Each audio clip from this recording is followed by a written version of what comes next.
Hey everybody, welcome back to HitPoint, an anime news show, a JRPG news show, a niche news show, a show where Baku and I will be talking about everything and everything that catches our interest and or ire. We stream live every single Sunday at 7 p.m. Central, 8 p.m. Eastern Time. We'll be previewing a lot of trailers, talking about some rumors and some industry news, and we'll be responding to super chats at the end of the episode. Baku, it's good to see you again, sir. How you been? Oh boy, recovering from being sick, but doing okay. I'll give you guys a little bit more details in a minute. How are you feeling, sir? I'm feeling pretty dang all right. It's been a couple of weeks since our last show, right? Right. Despite the fact that we stream every single Sunday, so except for every Sunday that we don't stream live. Man. Well, we've got a lot to talk about, don't we? Oh my God, so much. There's so much to really talk about. I don't know. Do we have time to set aside to talk about my my metaphor ReFantazio trip and everything, or Do you want to start with that, or do you want to? What do you want to do? maybe we'll I don't talk. know. Maybe we'll talk about that a little bit later on. Yeah, Okay. just to keep the flow going. Yeah. And before I forget, man, can I just say for just a moment, hey everybody, it's good to see you. I can't believe I nailed that intro. Gotta love it. I've got to But admit that was the best. It ever goes seen. so wrong so often that like I feel like when it actually nail it, I need to acknowledge it and just 2 years in, yeah, I finally got it right, guys. Let's Give yourself a go. pat on the back, man. Give yourself a pat on the back. You deserved it. Thank you. Oh man, but hey, it is good to be back streaming here, and we are streaming live on 3 different locations right now. By the way, Oh, wow. yeah, we are on YouTube, other YouTube, and on my Twitch channel. So yeah, so I have all kinds of like chat feeds to probably try to keep an eye on throughout today's episode. Well, hopefully latency won't kill you there. Oh no. It's I'm actually streaming all 3 directly from my computer. Yeah. Okay. Doing some fancy OBS stuff. So anyways, yeah, let's go ahead and start talking and responding to some of the comments that we got from our last episode. Yeah, let's do it. Yeah, let's go ahead and start with this one here from Joshua Castro 85, who says, thanks to the JRPG Weekly Update, I was able to find this new channel with ease. I think he's talking about the HitPoint YouTube channel. I subbed and liked so that the YouTube will push out future HitPoint episodes to my feed. And they had a question here for you, Baku. They said, what part of the US are you in? I am near DC, Near DC. the capital. Yeah. Yes. Well, This- cool. So, it's the best answer I can give you. oh yeah, I don't want your full address. No, it's like people who live like near New York. You know, like they're like, oh yeah, I live in New York, but they don't live in New York. That's They close live enough in, for like, most Jersey people. or something. You know, like it's like that.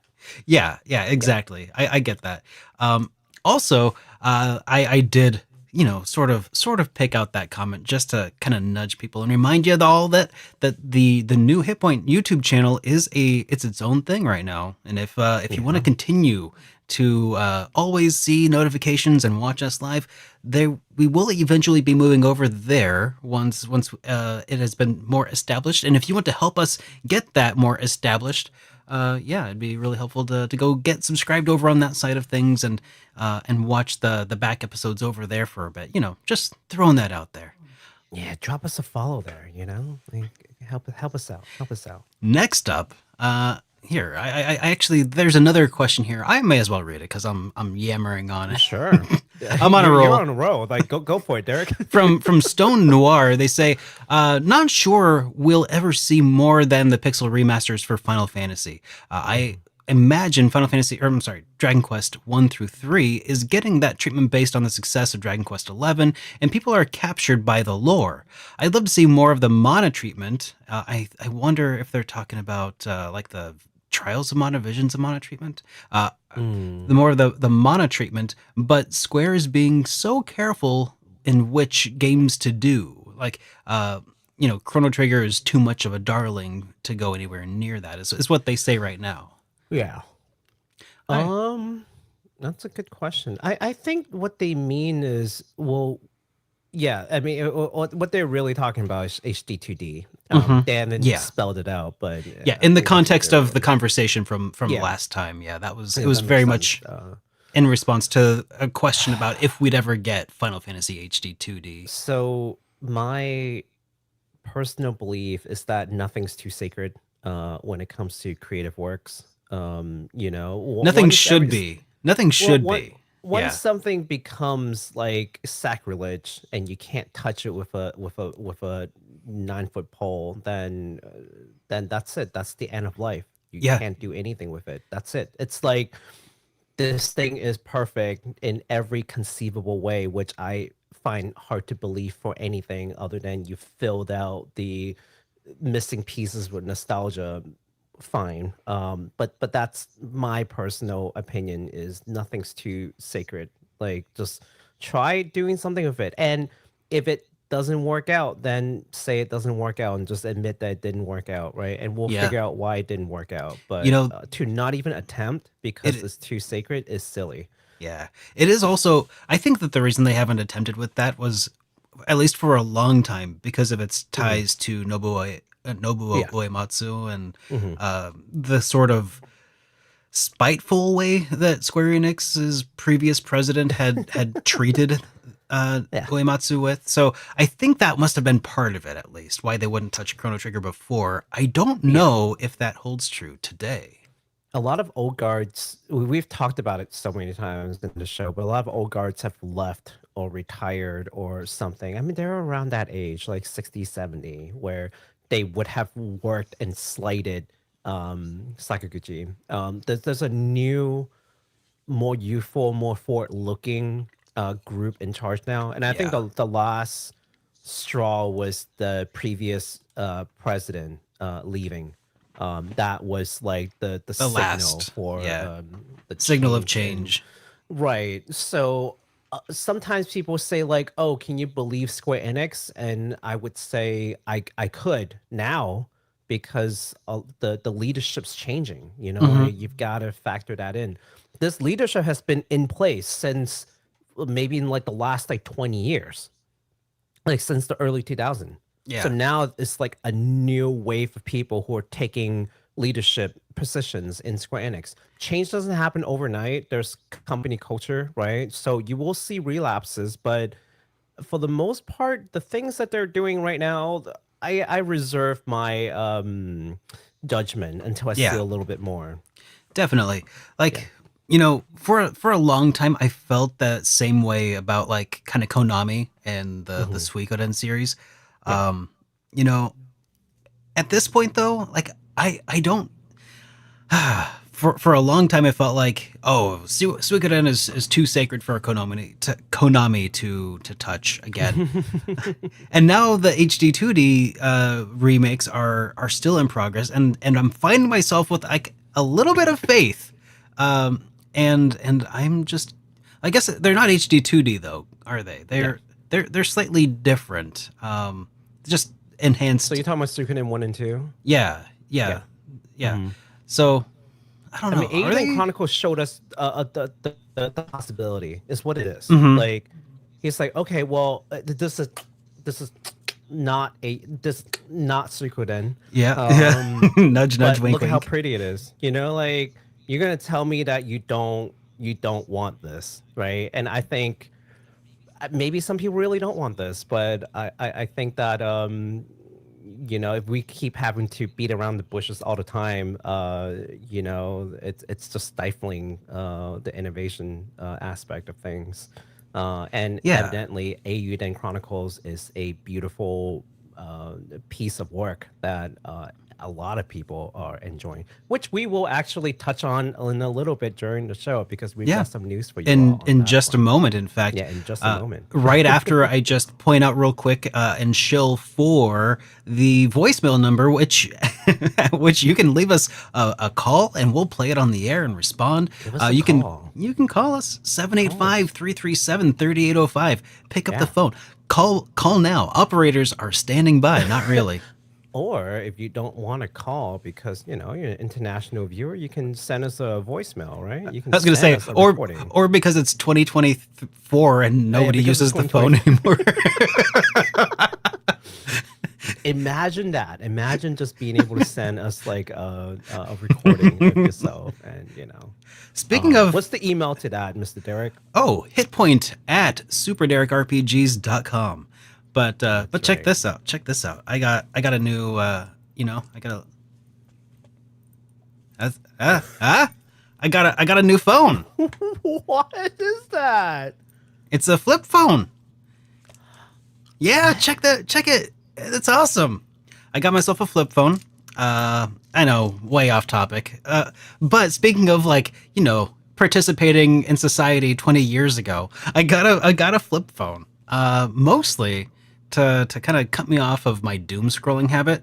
And I've only been at it for maybe about a week and a half now, but it's been really nice. It's official. Derek's now a drug dealer. Yeah, exactly. Talk to me. I remember those days when flip phones were actually like the norm. Dude, And then I just love flipping the phone and answering it. Like, yeah, like I just it's so look nice. I look like I'm so important. Like, yeah, what's up? I'm here. Yeah, it's me. What's Dude, up? I got the ringtone from Welcome to the NHK, the Purudin song stuck on my phone for the ringtone. Oh no. But not like the full like high definition audio, but the bleeps and bloops version that was it's wonderful. It's The best version. yeah, it's great. Just take me back to the 2000s, man. It was better then. Life I've was been better. reminiscing. I've also been reminiscing the time. I'm like, oh, I'm feeling the age. Like, ooh.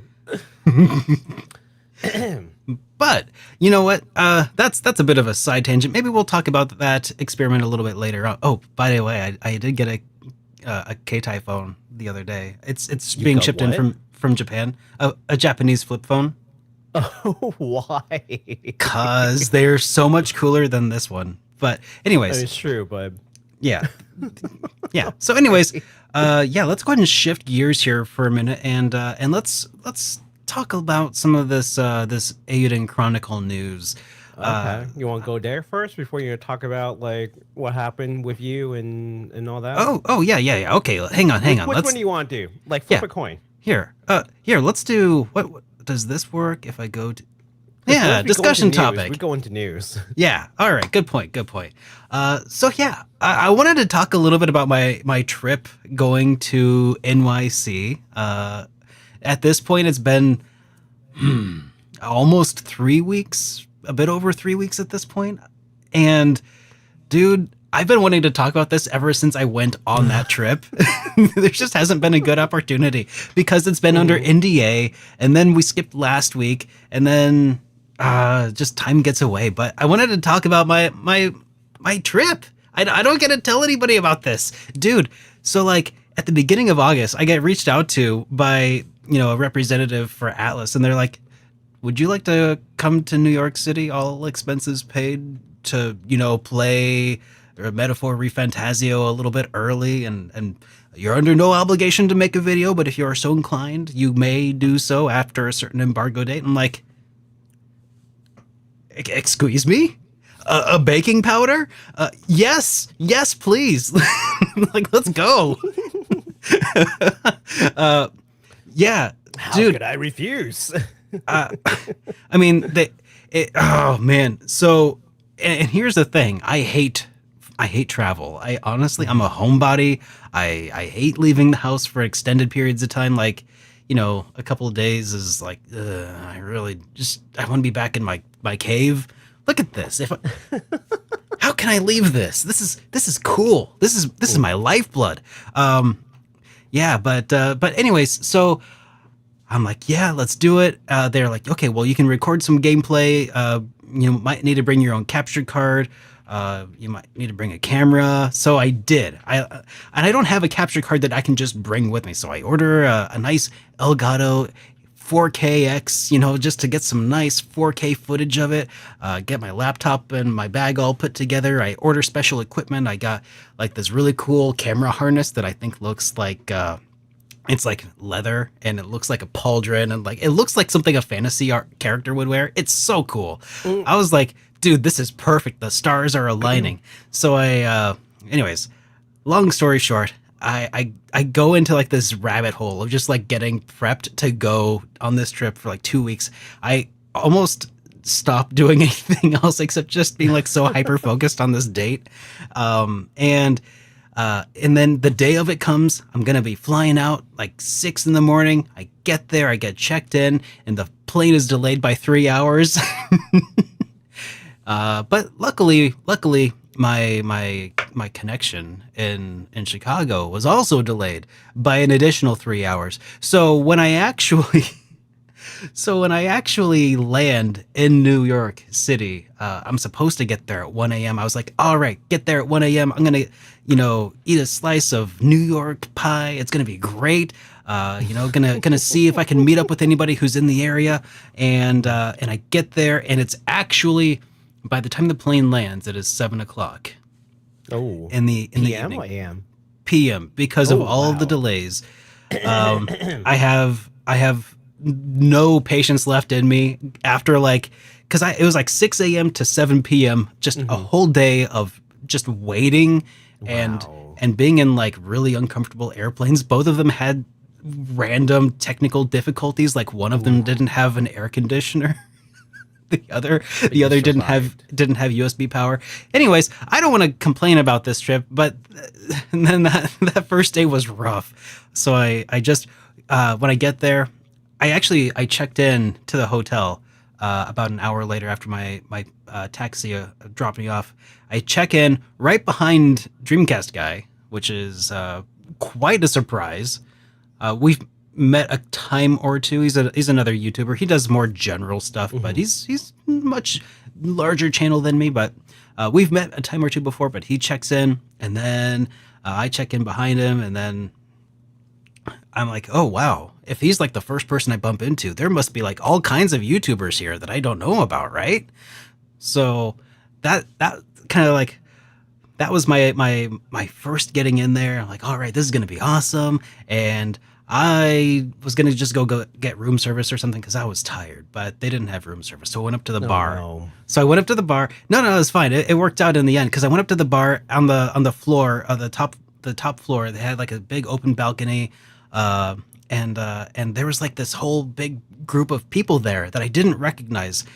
But eventually, after having a drink or two and some steak and some fries from the bar, it was really nice. I got to actually meet up with a couple of people from South America, actually. Oh wow. Yeah, who were press. So I get there Hmm. on Tuesday, and I find out that Tuesday is the day that the press were all allowed to get in and actually check out the game before everybody on like the I hate the word influencer, but that's what they Hmm. grouped me in with. So I guess I can't be like, I'm not an influencer. Oh, you are now. You're influencing Apparently, people right now. it's not. I, I started my YouTube channel a long time ago because I was like, I want to be a game press. No, that's Do you apparently feel? Do not. you feel like validated now? Is that it? Like, as at least No, somewhat. I hate the word influencer. Hmm. Because I don't feel like I influence people. I'm just here talking about stuff that I like, and some people also like it. If you're watching this, you already probably liked RPGs. It's not because I convinced you to, but anyways, but I can't complain now that Hmm. that's what got me to NYC. So I'm like, yeah, sure, I'll roll with it. You know, Atlas is watching this right now. He's like, oh, he's not even influencing. Right? He's not even. Yeah, oh, yeah. Oh, we've been lied They've to. been flim flammed. Oh yeah. Meanwhile, By the way, not to interrupt your story, yeah, but yeah, yeah. we are. I don't know if our mic volume or something is like low or something. Sounds like you're talking through a phone, and Hmm. like I don't know. Yeah. So yeah. Hmm. Interesting. Like So I'm I'm like, talking you're through a telling a phone? really good story. So I want to just take it. Okay. So is it fine for people? I want to, because that was a really good story. And I know would hate it if, people missed it because a bit lower. That's fine. Okay. A bit quiet. Hmm. Okay, that's fine. It's not the end of the world. Okay. I wasn't telling my story, so Okay. as long as you guys heard Derek first, like let's make sure that's good. Voices Okay. are perfect. Okay. Okay. Cool. So maybe Well, I'm just a little low. No big deal. Um, weird. Okay. okay. Well, because I'm here. Okay. Here. When it comes time and I'm done talking, Both are I'll perfectly work on your mic. fine. Sounds fine. Not Okay. quiet. Just maybe too much bass. Too Maybe much bass. too much bass. Oh dear. Who, me? Too much No, bass. probably me. I don't know. Okay, so Okay. anyways, I'll continue on. So I met a couple of people Yeah, from yeah. Go for it. Argentina and from Mexico. So I got Hmm. to meet a couple of guys who did a lot of like RPG reporting. One was for MediStation, Oh, uh, okay. I can't remember the other, but they were really nice, and I got to meet them and hang out. Apparently, that was the day Scott from RPG Fan was going to be there, uh, Hmm. but he And then he didn't show well, up. he did, but he wasn't. He didn't have to stay at the hotel because he lives in the area, so he missed out Right. on the after party, I guess. Oh, tell to his face. You missed on the party, Scott. Ah, man.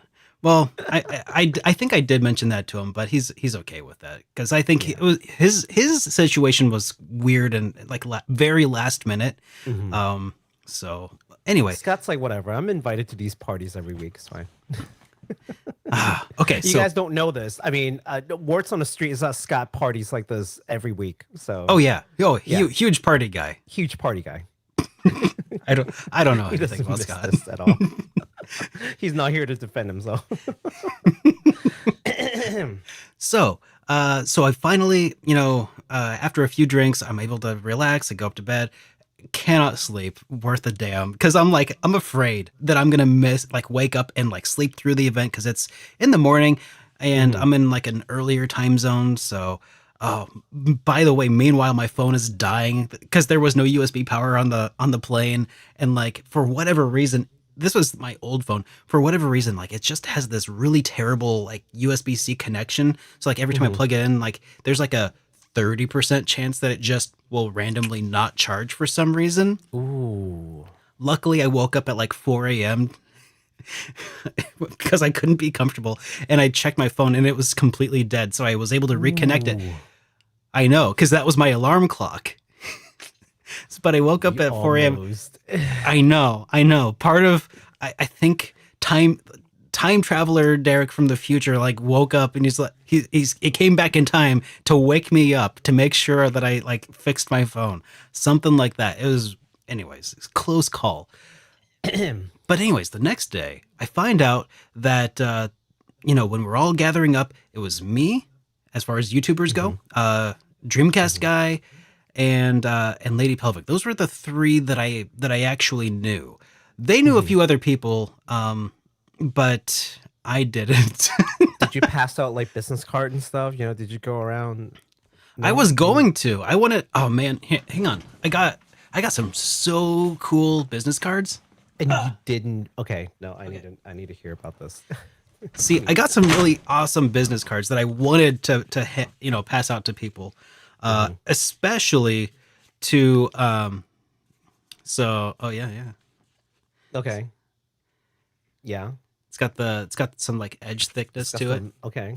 Yeah. Anyways, I wanted to hand these out to But especially to Japanese developers when I met them. Well, but yes. because I was told that I'd have an opportunity to like have a Q&A with like the developers. And it's like, oh, cool. Can I film that? And they're like, yeah, if you do, you just need to bring a camera to do it.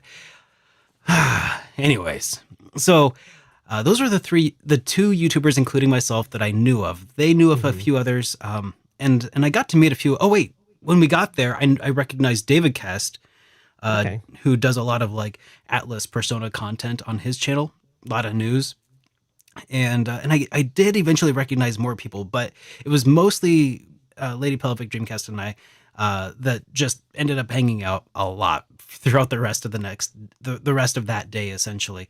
Um, but we got to go there and actually get hands on with Metaphor, ReFantazio. They had like a little. It happened at the Angel Orensen's Foundation, which is like this it's almost like a small cathedral. Hmm. It's got very like what's the word, Gothic architecture. So you walk Hmm. in and it has this like big stained glass windows, this like stage in front. It's almost like being in like a little church because they had like rows of chairs and stuff, and they could be, doing a presentation up front. But they did so much cool stuff with like lighting up top, and they had these pictures along the walls of Mm, all of like the concept art, like framed images of concept art that just that's fit cool. in beautifully, like this really Renaissance style of like painting. They just went crazy with it. Hmm. I tried to film some of it. It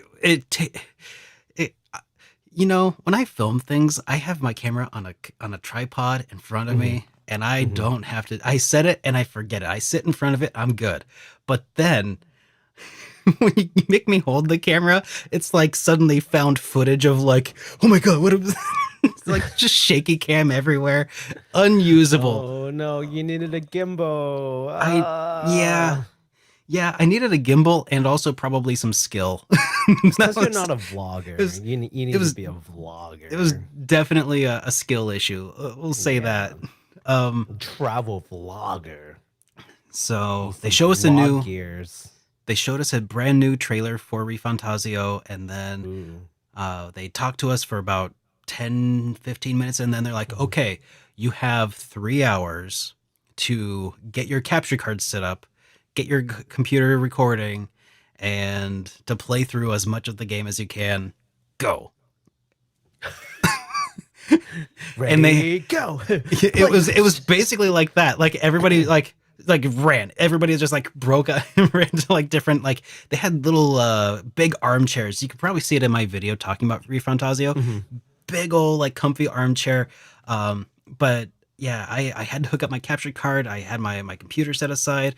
I was on an Xbox Series X, I think. I'm not an Mhm. Xbox person, so I'm like fumbling with the controller to figure out like how does it work. Because it's like this is foreign to me. Why is it on Xbox? Probably because Xbox is helping foot some of Right. the development of ReFantazio, if I had to Mhm. guess. But dude, for that 2.5 hours that excluding the setup time and such, Mhm. that 2.5 hours that I got to play was instantly just so promising, very Mhm. very promising. Of like when it feels like you can see the art very much Persona like, Mhm. because it's by the same character designer, uh, Mhm. but the feel of the game is much darker. It reminds me a lot of like Berserk, uh, but in like an RPG form and without the giant swords, and maybe some things like Persona ish, Mhm. but it's very dark. Like as far as like dark fantasy goes, like the backstage or the set is basically dressed with wanton violence. Like Mhm. it kicks off with like the opening cutscene, and this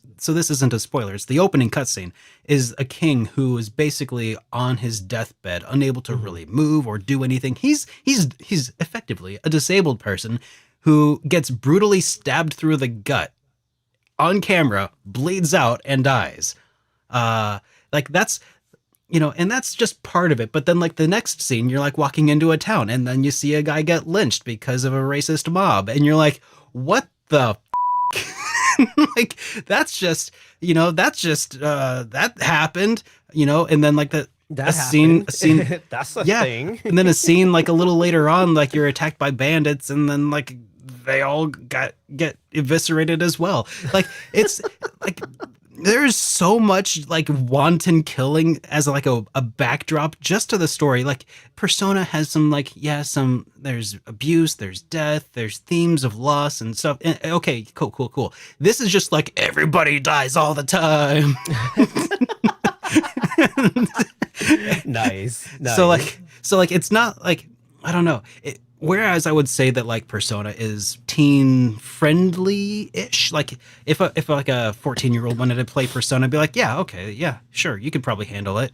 Um, Friendly-ish. this one, Mm.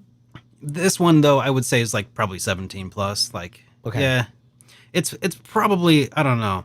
Yeah, Yeah. Okay. yeah.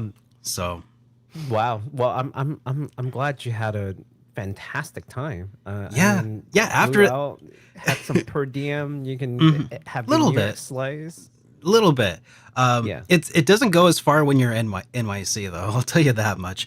But we did end Yeah. up Dreamcast guy, Lady Pelvic, and I. We ended up getting a very mid slice of New York pizza because Should have it. asked Scott where to get it, man. Like, why didn't y'all consult with Scott? I mean, I've had good New York pizza before, but the Mm-hmm. problem was like Dreamcast guy, he had already eaten at a place the night prior. He's like, Mm-hmm. oh, it was all right, it was a $3 slice of pizza, Mm-hmm. and I was like, oh, okay, yeah, if you thought it was all right, so we went there, and it was like, Mediocre.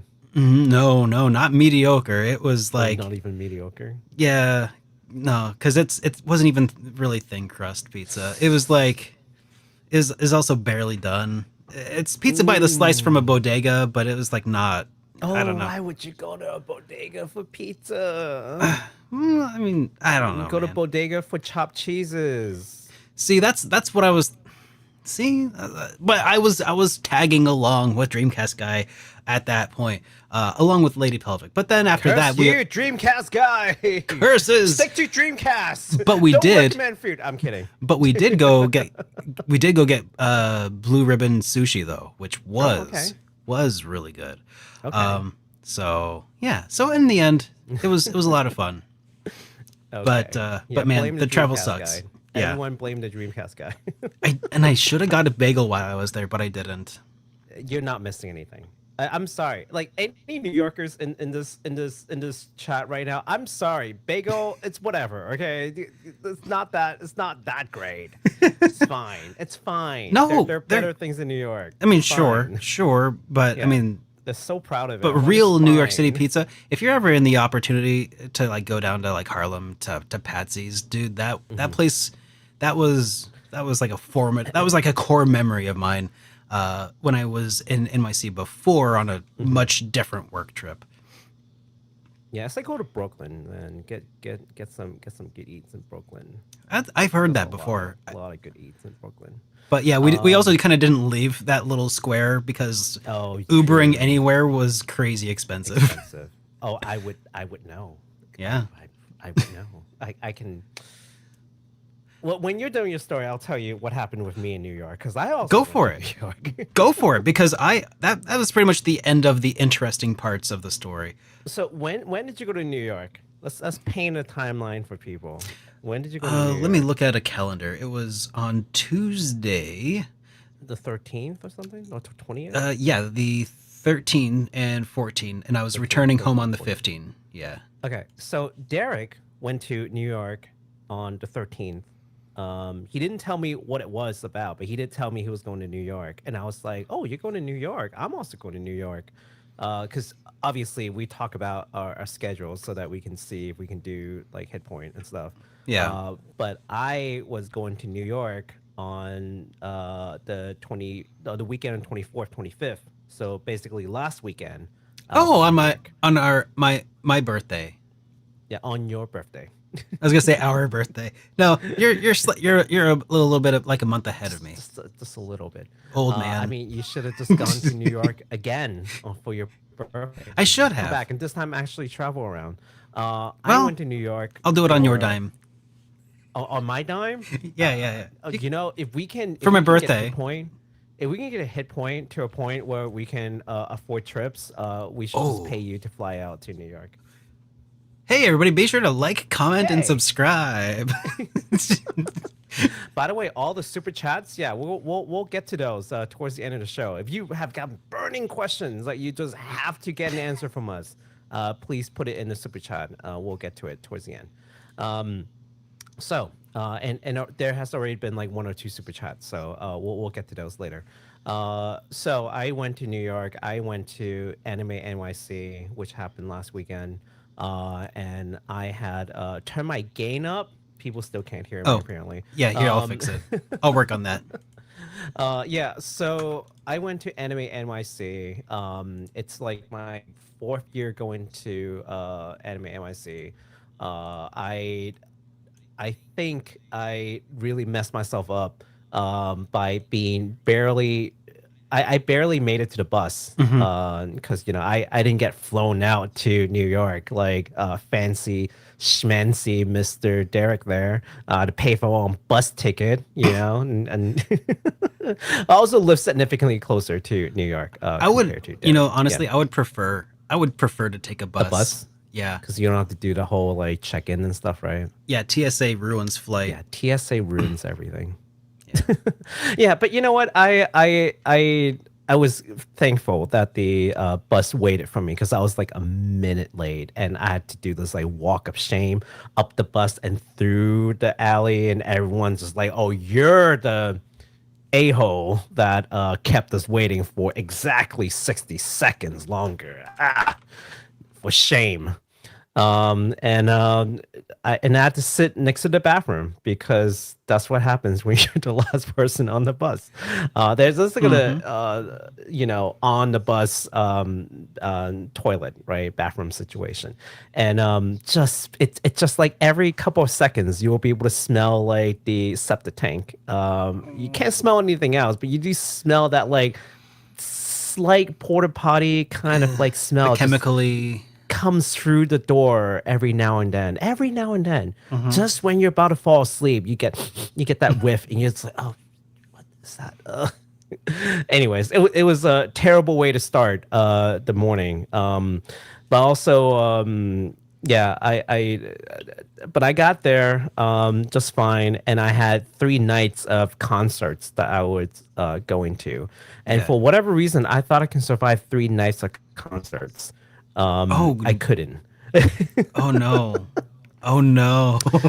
Yeah. So the concerts that I'm used to going to more recent years were all like, symphonic Yeah. concerts like Distant World or like the Near Automata Hmm. concert or like Studio Ghibli, like Joe Hisaishi concert. And it's all like orchestra, right? So you sit down, Yeah. you stand up, you clap, A you give your standing pleasant, ovation, you sit back relaxing down. sort of Yes, for environment. relaxing. Hmm. It's emotional. Not so with these concerts. So I was going to the Hall of Life concerts, and these are like pop concerts. You Okay. and Japanese style. So you don't sit down. You stand up almost the entire time. My legs were killing me from walking around the convention in New York. All right, then I'm standing another 2 hours in the concert, like waving my pen like a madman, doing all the chants and calls and responses, and my throat is shot. And it was like a bad experience.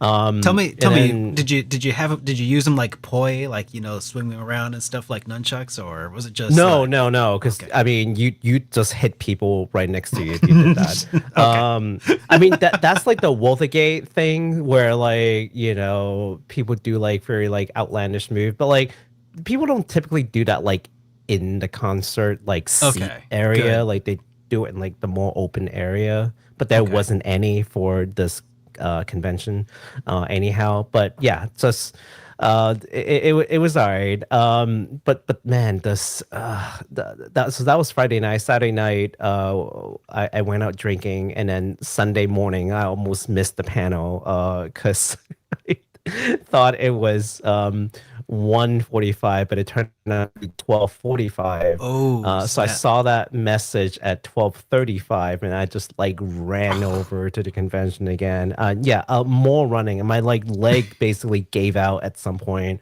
and I was just like speed limping to and that's when I realized I'm too old for this.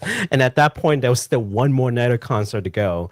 So you were talking about like Ubering. Yeah, I was Ubering back and forth from Manhattan to Brooklyn because that's where the Oh, concert was being held. oh, And it oh. was like $90 one way. Yeah, yeah. It's Yeah, ridiculous how I mean. yeah. I even looked into cabs as an alternative, but they were all basically price fixed to the same Well, and I'm amounts. splitting the Uber with a couple of friends, so it's like $20 one way. I mean, it's still a little steep, but at least I got there like in good time, and I didn't have to like rush myself. I didn't ride the metro, like because riding the metro would have taken like an hour, and who knows if you make it on time. Like Yeah. it's just, I'm on vacation. My time is valuable, so that's kind of how I justified it. Yeah. And also like not having to pay for parking, it pays for itself, you Oh know. yeah, absolutely. Absolutely. Yeah. So that was my weekend, and then after that, I caught some kind of flu. So I had the post-con depression that kicked in. This YouTuber that I really liked basically retired, so I was really sad, and then I got sick. So like Ugh. my biorhythm was just like down to like a pretty low point, and like Wednesday or so of this past week. And then something great happened, and that's Vision of Mana came out. So then that Oh. was good, right? And So then I have you was got a trying to chance to day play it? one that. Yeah, and then I have a long weekend, so now my biorhythm is like back up again because Oh. I'm like recovering from my flu. I'm playing Vision Mana. We'll talk about that. And also have a long weekend. Actually, most of us have a long weekend. So hey, congratulations to everyone Yeah. who has a Labor Day on Monday and they don't have to go into work. Heck yeah. So yeah, so I'm back. I'm back, man. I'm back. I'm feeling good again. I was not good. Oh, and my new semester just started.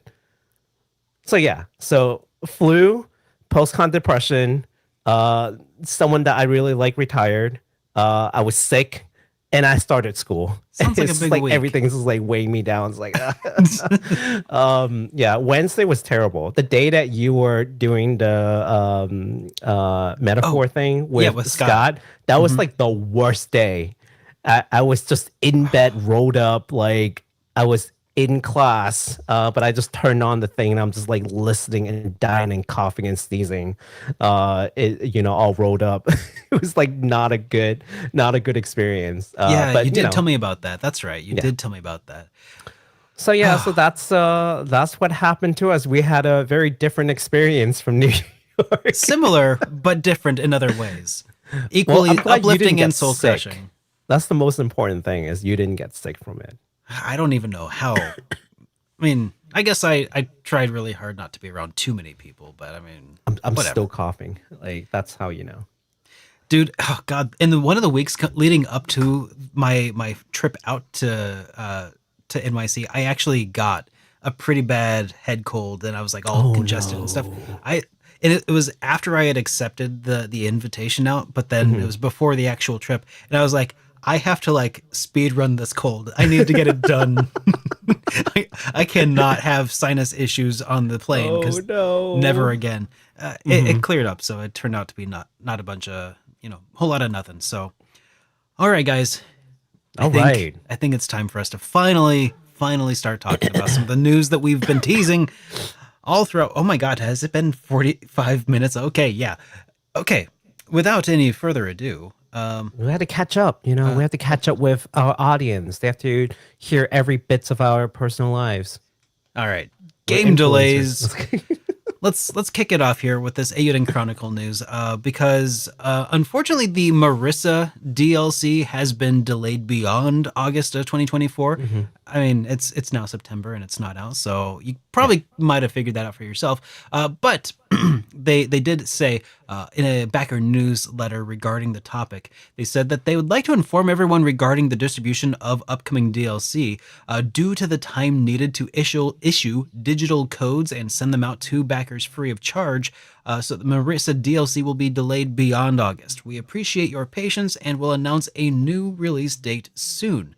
The three additional DLC scenarios planned for the game, Marisa, Sane, and Marcus, will be the last scenarios written by Murayama himself. They hope that Yeah. everyone will be able to play these scenarios as soon as possible. They ask for everyone's patience as they arrange for backers to receive their codes for free of charge prior to the DLC's general release. Please stay tuned to the official Kickstarter updates and Eiyuden Chronicle official channel social media stuffs. And As with the beta and early access versions, delivery will be made through the Eiyuden hub in the Yeti stores. Yeah.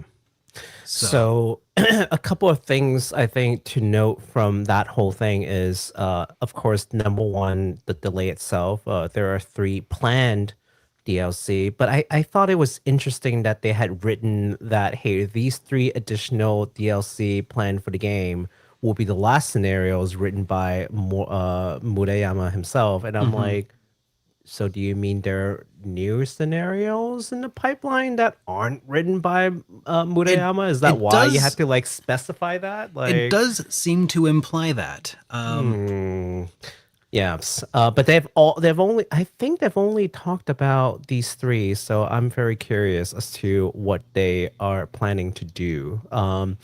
And I think the other thing that the 2 other thing that I think we will need to remember is if you are a backer, you will be getting these DLCs for free. So don't like go and like buy additional ones. Although if you want to, hey, find more ways to support the developers. We're not going to stop you. But just remember, if you're a backer, you're getting these DLCs for free. And keep up the Yeti store updated Mhm. because I that's the distribution for the codes. There may be an alternate interpretation for that note about these being the last. The Murayama It thing. could, yeah, for Murayama. It may be that what they may mean to say is that these are the last scenarios that were written by Murayama before his passing. Like maybe that's what they're meaning to say is, these are the last of his works. Not just because they're the last of Eiyuden Chronicle's works, but Hmm. that's just these are the last things that he did That before that is passing. That's a matter of fact kind of deal. Yeah, Yeah, and the quirk of translation, because I'm gonna guess the newsletter was originally written in Japanese and then translated. So yeah, probably. there's a very good chance that it would have made a little bit more sense, and the nuance is a little different in Moon Rune, right? So yeah, Yeah, absolutely. All right. Well, next up, we've got some update to past releases. And the indeed. past release in question now is regarding to Sea of Stars. So, Sabotage Studio just gave us more concrete information regarding their newest DLC for Sea of Stars called, I think it's called Thrones. Is Throes. it Yeah, Thrones of No, no, no. the Throes. Watchmaker. It's Froze. yeah. Froze. Yes. Froze of the Watchmaker. I was like, I remember looking that up earlier. Like, how do I pronounce this? Yeah. Anyways, It's like Froze of the throws Watchmaker. throws as in like thrashing about. I think. A thrashing about. So the Watchmaker is thrashing about? I don't know what We'll does see what throws mean. happens. Yeah, let me see. Anyways, the DLC will feature a brand new story that takes place inside a miniature clockwork world.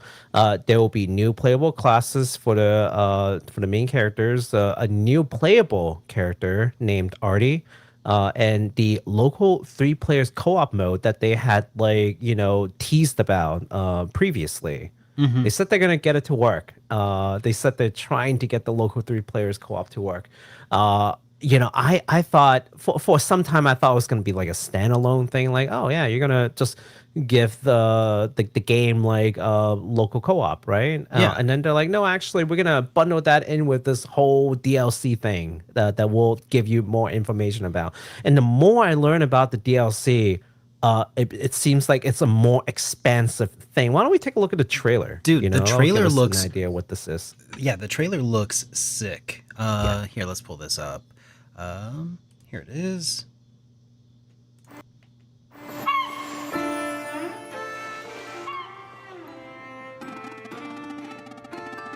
But yeah, I'm really stoked to figure out more about like the newly introduced classes for Zale and Valere.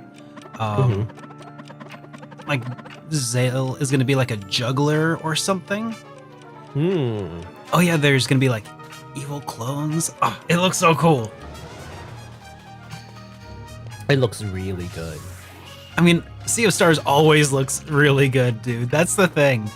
Like, it's such a beautiful game.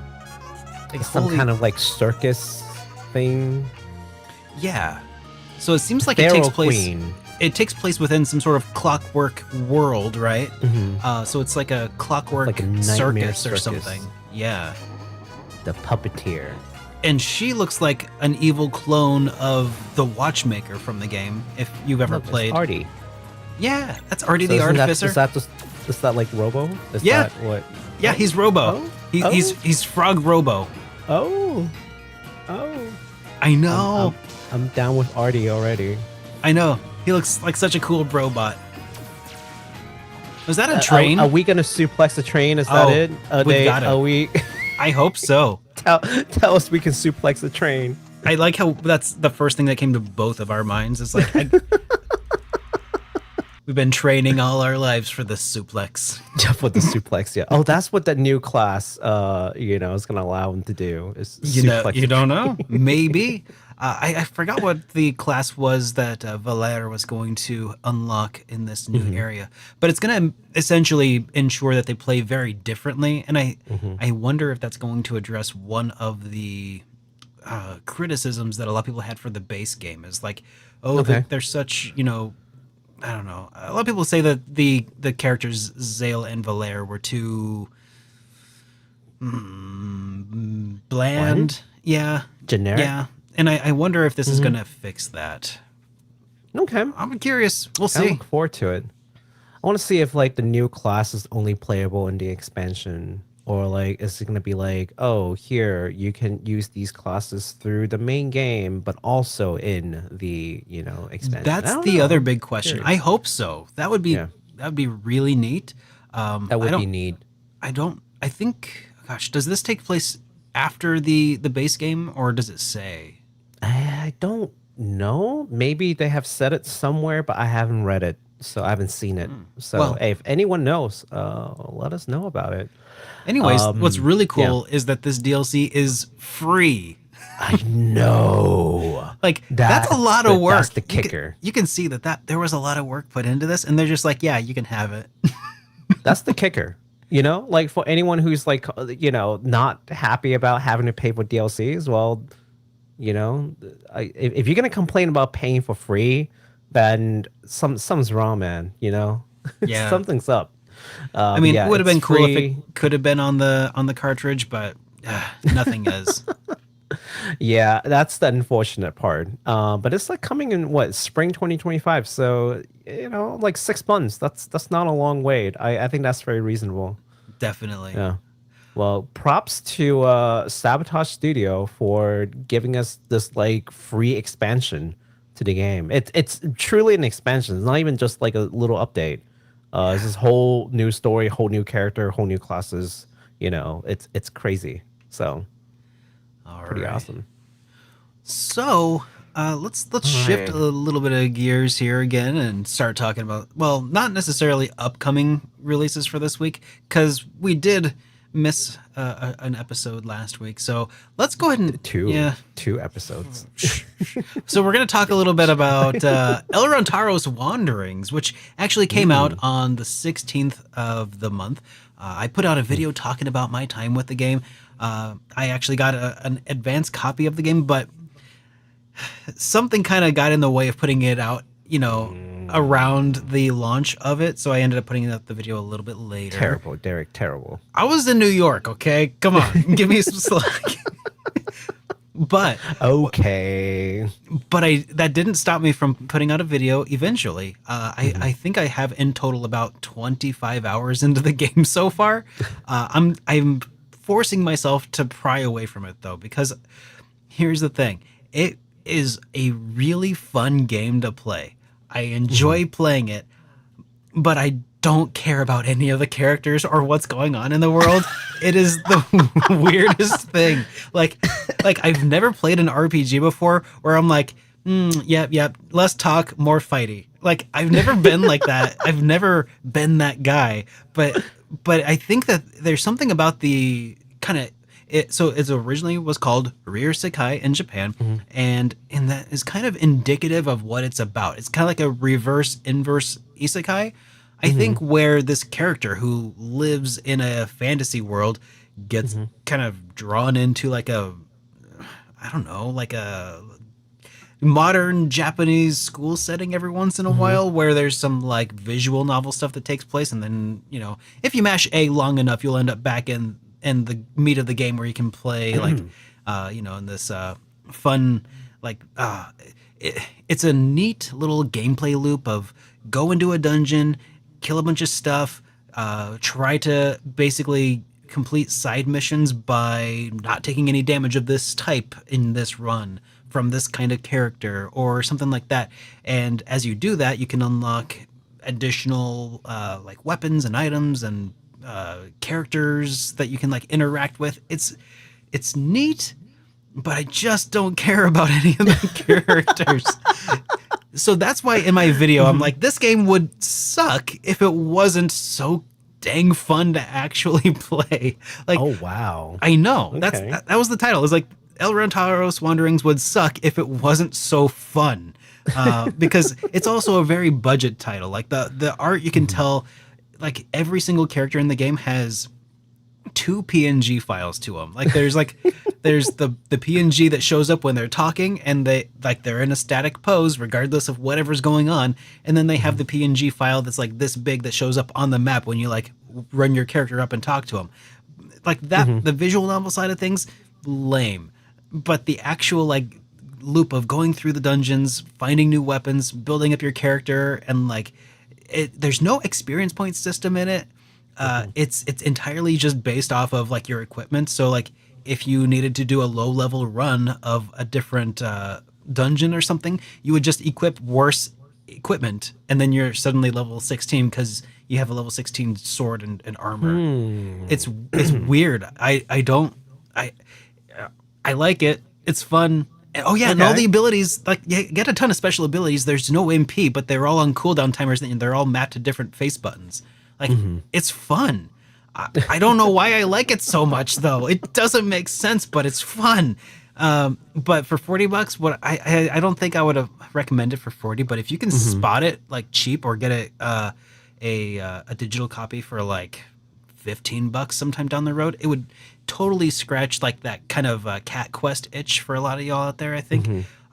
In my review though, I think there were some comments that were saying that there's a better version of that game made by somebody else. I just can't remember what it's called, but yeah, go check out the video if that sounds interesting to you. Like as just it's literally like the kind of game that you can just play in the middle of doing something else. I could play it like as a palate cleanser after I finally eventually finish Lufia 2 in 3 years. I could do that, and like I don't need to worry about like what happened in 3 days ago, right, when I'm playing it, because it doesn't matter. I don't care. I don't care about the characters. Lufia too. I mean, I know I'm still playing through. I'm gonna stream more of it soon. I don't know why. It's just everything keeps getting in the way. Okay. Anyways. All right. Yeah. So on that, and we're just gonna go through this like fairly quickly, right? So Oh, on the were we same- going to be doing this quickly? I'm sorry. I mean, no. I mean, that was not a diss to Derek. I mean, like, we're not gonna go into all the games as we typically do for upcoming releases and just give you like refresher and whatnot. But I did want to mention like this indie Castaway game is coming out or it came out on the same day as what is it? Erentaros Wandering, which is like August 16th. So just a reminder for anyone who is like trying to remember about Castaway. That came out. It's kind of like a Yes. Zelda-ish kind of adventure game. Yeah. Oh man, I need to ask So, for a see, review this code. is the thing that keeps blocking you from Lufia 2. Like, there's so many games. I know. So many games. I'm gonna reach out to them huh? and see if I can get a review code because I want to take a look. Or if the Castaway dev, if you're watching right now, Anyways, so as Derek's doing that, I want to talk a little bit about Visions of Mana, because I have to. I'm obligated to do it because Yeah. I am a huge fan of the Mana series. Even though someone came to, I actually streamed it last night for the first time, and someone's like, "Are you a big fan of like the Mana series?" And I'm like. Ooh, Nah. yeah, it's little- a hard. We have a hard history, little- Square Enix and I. We have a very long and difficult relationship. We have gone through like couple therapy a couple of times already. Mana is one of the the things that we argue over. Children of Mana is a fine game, Baku. Anyways, yeah, but I've kind of waited 20 years to talk about Visions of Mana in some sense because Dawn of Mana was the thing, and that was back in 2006, and it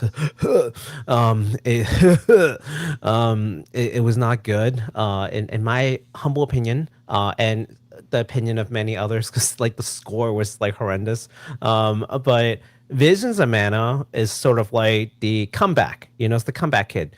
And why don't we take a look at the trailer and then we can just quickly. And this is the only trailer we're gonna look at for upcoming releases, I promise. All right, yeah, let's check that out. We have a lot of new game announcements to go through too after this, guys. Okay, lots of new game announcements after this. But I saw chat talking a little bit about Vision of Mana, so we'll talk about it too. It's got some crazy performance issues that randomly spikes in. It's got like 2 modes on PS5, just like performance or quality. Did you experience that on PS5? I experienced it on PS5. We were having some like the animated clips things like just drops down to 30, and it was very jarring. Oh, okay, yeah, yeah. But it's just like a sudden drop. I was gonna say, what about in gameplay? Did you experience it where like you would just like hit like 12 frames per second like on the field, or was that like a? So I haven't seen crazy drops in battles, although yeah, I haven't seen crazy drops in battles. It's mostly just like whenever they switch to like animation, it just drops to like 30 for some unknown reason. I'm like, why? Okay. The game plays at 60. Just leave it. Like, I don't understand. I wonder if it's like a pre-rendered scene. I was reading online, and people were basically saying like that there's really no reason why they had to lock it to 30. Like, they could have just left it at 60. Like, they put a lock on it, so it's not like it was probably originally at 60, and they just like put a lock on it for some strange reason. You can unlock it on the PC version. Oh, can you? So yeah. Well, that's weird. It's just bizarre. Yeah, it's just like, why did you decide to do this? Like, it made the game feel a lot less polished. Because like if you're talking about playing on a PS5, for example, right? Yeah. Like, never mind the PC version, you're playing on PS5. The hardware is set. You know exactly what hardware everyone is dealing with. So there's no reason why they had to do that especially on PS5. On the PC version, apparently you could just like turn off the lock like every time you go into the video. I mean, it's a hassle, but you could do it, and it's just like, why did you even? It didn't make any sense. Why was that part of the code in the first place? Yeah. But that's my only gripe so far. I think the game is very pretty. I've read articles with people saying like, oh, but it's not breaking any it's not breaking any barriers. It's not doing anything overly unique or anything overly new, and I don't think that's the point of the game. No. Visions of Mana is a reboot.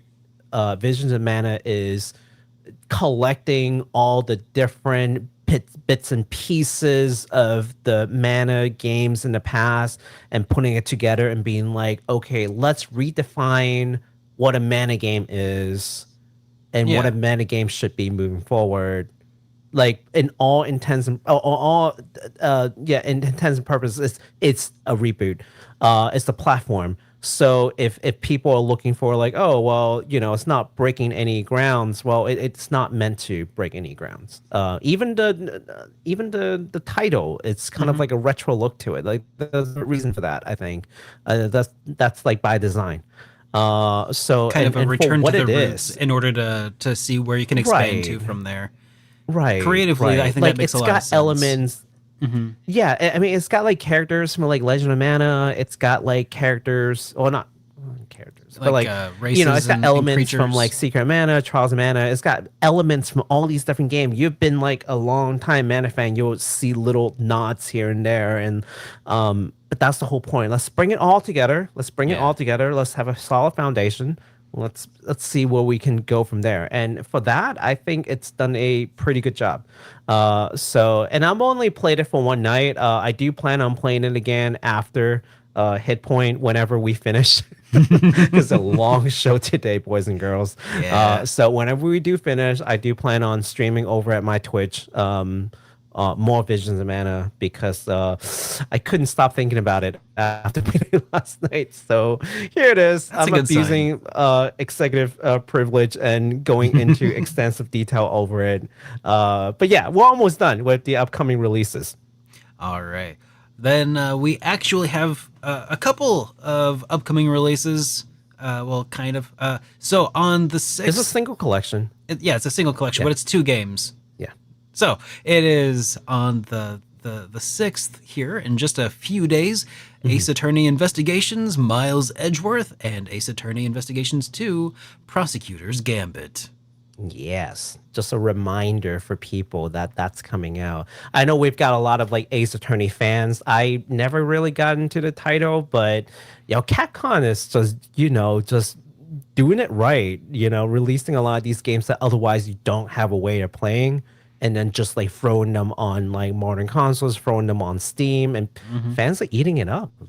Some of these games are like not even playable previously. It's like Japan exclusive. Yeah. So no objections. Yeah, no objections. No objections. All good with modernizing and making it accessible for people. All right, now into the meat of things. Ooh, are you guys ready? My body is ready. So it's gonna be a long show. Okay, you guys want to get yourself a drink. Maybe a little too late for that even, cause and this is a series that I really enjoyed in the past. Freebird just announced the beach episode of the To the Moon series, properly named just a To the Moon series beach episode, which is very cheeky.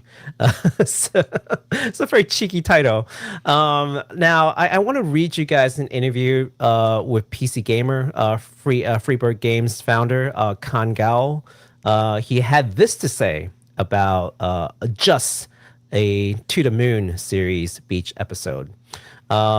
The biggest expectation with these kinds of episodes tend to be lightheartedness, break, and a dubious amount of fan service with revealing swimwear and etc. Wink, wink. Yep, sounds right. Man's culture, man. He knows what he's doing. With the To the Moon Beach episode, of course, we're hoping for it to be more than just the trope. I've been cheeky with implying that with the name just a To the Moon series beach episode. And so far, the stuff shown had mostly been fun and games, but I think the official trailer that just launched, which we'll watch in just a second, gives folks a more of a genuine vibe of the game, which is more pain. Just kidding. And hey, there's a reunion of all the major characters through the decade. This game series has been around for a decade now. Yeah, which is crazy. It's like time just flies. The first To the Moon was like a decade ago. a little more than that. I thought it was like 2010 or something. Yeah, something like that. So all the major characters through the decade will return, despite many of them have already been dead from previous games. So, that's nice and weird, end quote from the president. Of course, like the founding member of Freebird Games would have this kind of sense of humor. But I think, if we watch the trailer, we can talk a little bit more. Yeah, let's check it out, because I don't think I had a trailer for the beach episode in time for HitPoint or JRPG Weekly Update. So. Oh, you didn't? No. This one was maybe like there was. This one's from a while ago. They didn't have like a new trailer, but yeah. Maybe there was. Okay, yeah, you're right. Yeah. There was. So so the To the Moon series, there are 3 games to it, plus like a free game if you want to count that, then 4. But like truly, there are 3 games, 3 main titles. It's To the Moon. It's Imposter Imposter Syndrome is the last one. It's To the Moon, and then there's like one in the middle that I cannot name right now. But anyways, it consists of 3 games in a trilogy, and this is supposed to be the beach episode of like the whole series. I think it's pretty interesting. They're sort of like trying to tie it all together and give it like a celebration that it deserves. It is a very emotionally charged series. I will say that it will do things to your heart. It may make you cry potentially, as it has done to many people. It tells very real stories through like a sci-fi lens. It's an incredible series that I highly recommend to people. There's like very little gameplay involved, but it's an worth your adventure time. game, kind of, right? It's worth your time. It's an event. It's got little puzzles, but yeah, it's absolutely worth your time to play. It says end of 2023, but we actually have a date. And it's actually a really close date. So the beach episode is actually coming September 20th. Oh, which is yeah, so it's very just 3 very weeks soon. away. Yeah. Basically, near towards the end of the month, this new beach episode will come out. My recommendation, Finding Paradise. Thank you. My recommendation for anyone who's jumping into the series, of course, is play To the Moon, play Finding Paradise, play Imposter Syndrome, and then play this. Like, don't play, but also play them in order because they're actually episodic. Like, despite not stating otherwise, like you should play them in release order because the story kind of carries over from one game to the next. So yeah, so highly recommend the series. I may or may not had gotten teary-eyed in streams with these games, but you know, Nonsense. bots don't exist anymore, and you know, there's no proof. You're a stone cold streamer. I know you, Baku. No proof of it ever happening. I might have gotten a little choked up on certain points. It hits really hard. So highly recommend it sounds like it would absolutely wreck me for its entire duration if that's the case. If you don't want to see people, if you don't want people seeing you crying on stream, maybe play it like private. I don't know. Yeah. But this next game, I think this next game is like kind of This one's up my alley, dude. Derek's alley. So. Oh yeah. Oh yeah. All right, guys, All right. get ready because here's a game that somehow evaded our radar before, but we managed to catch it just before the release date. So we added it to our section right on here. Spike Chunsoft is publishing a game developed by Good Feel Company called Bakeru. This Goemon-inspired game will follow the titular hero, Bakeru, who will travel through 47 prefectures of fairy tale Japan to stop Oracle Saitaro and his festival troops from taking over Japan. Yeah. Oh, Bakeru. Let's check it out. This game looks so good. I want to play it. Not gonna lie, like this is one of the games that I got kind of excited. At first, I was kind of like whatever, but the more, I got a buddy who played it already. The Japanese release, Jimmy Hoppa. Go check out his YouTube channel, guys. And he's got a lot of good things to say about the game. The more gameplay I see, the more I'm like, wow, this is not just like an imitator, you know, like, but like it's got its own flavor, you know, it's got its own originality. It looks like, you know, over the top, and it just looks like a lot of fun. Yeah. So like obviously the theme is like folklore but like more cartoony kind of thing. It's not like an Okami kind of situation, right? No. But also like, you know, all over the top actions. It's got robots. It's got Oni robots. Like Ganbare Goemon was one of my favorite Nintendo 64 games, Mystical Ninja starring Goemon. And this looks like a very similar vein because I know that Goemon also had some like NES and PlayStation releases, but this one appears to be more in the line with like that almost Zelda-like action adventure kind of. Was that a kart race? Yeah, it was. I love it. It's like it's so feature rich, and I'm like, how has this game gotten so little coverage? I mean, you know, I know like, we talked about it a long time ago when it was first announced. Yeah. for Japan. Yeah. But And we had so little to go off on at that time. Oh, Look at this giant robot battles. Just like Impact. Oh, it's not first person though, but that's okay. Yeah. Oh man, This looks so much fun. I could jam to this. Yeah, you're right.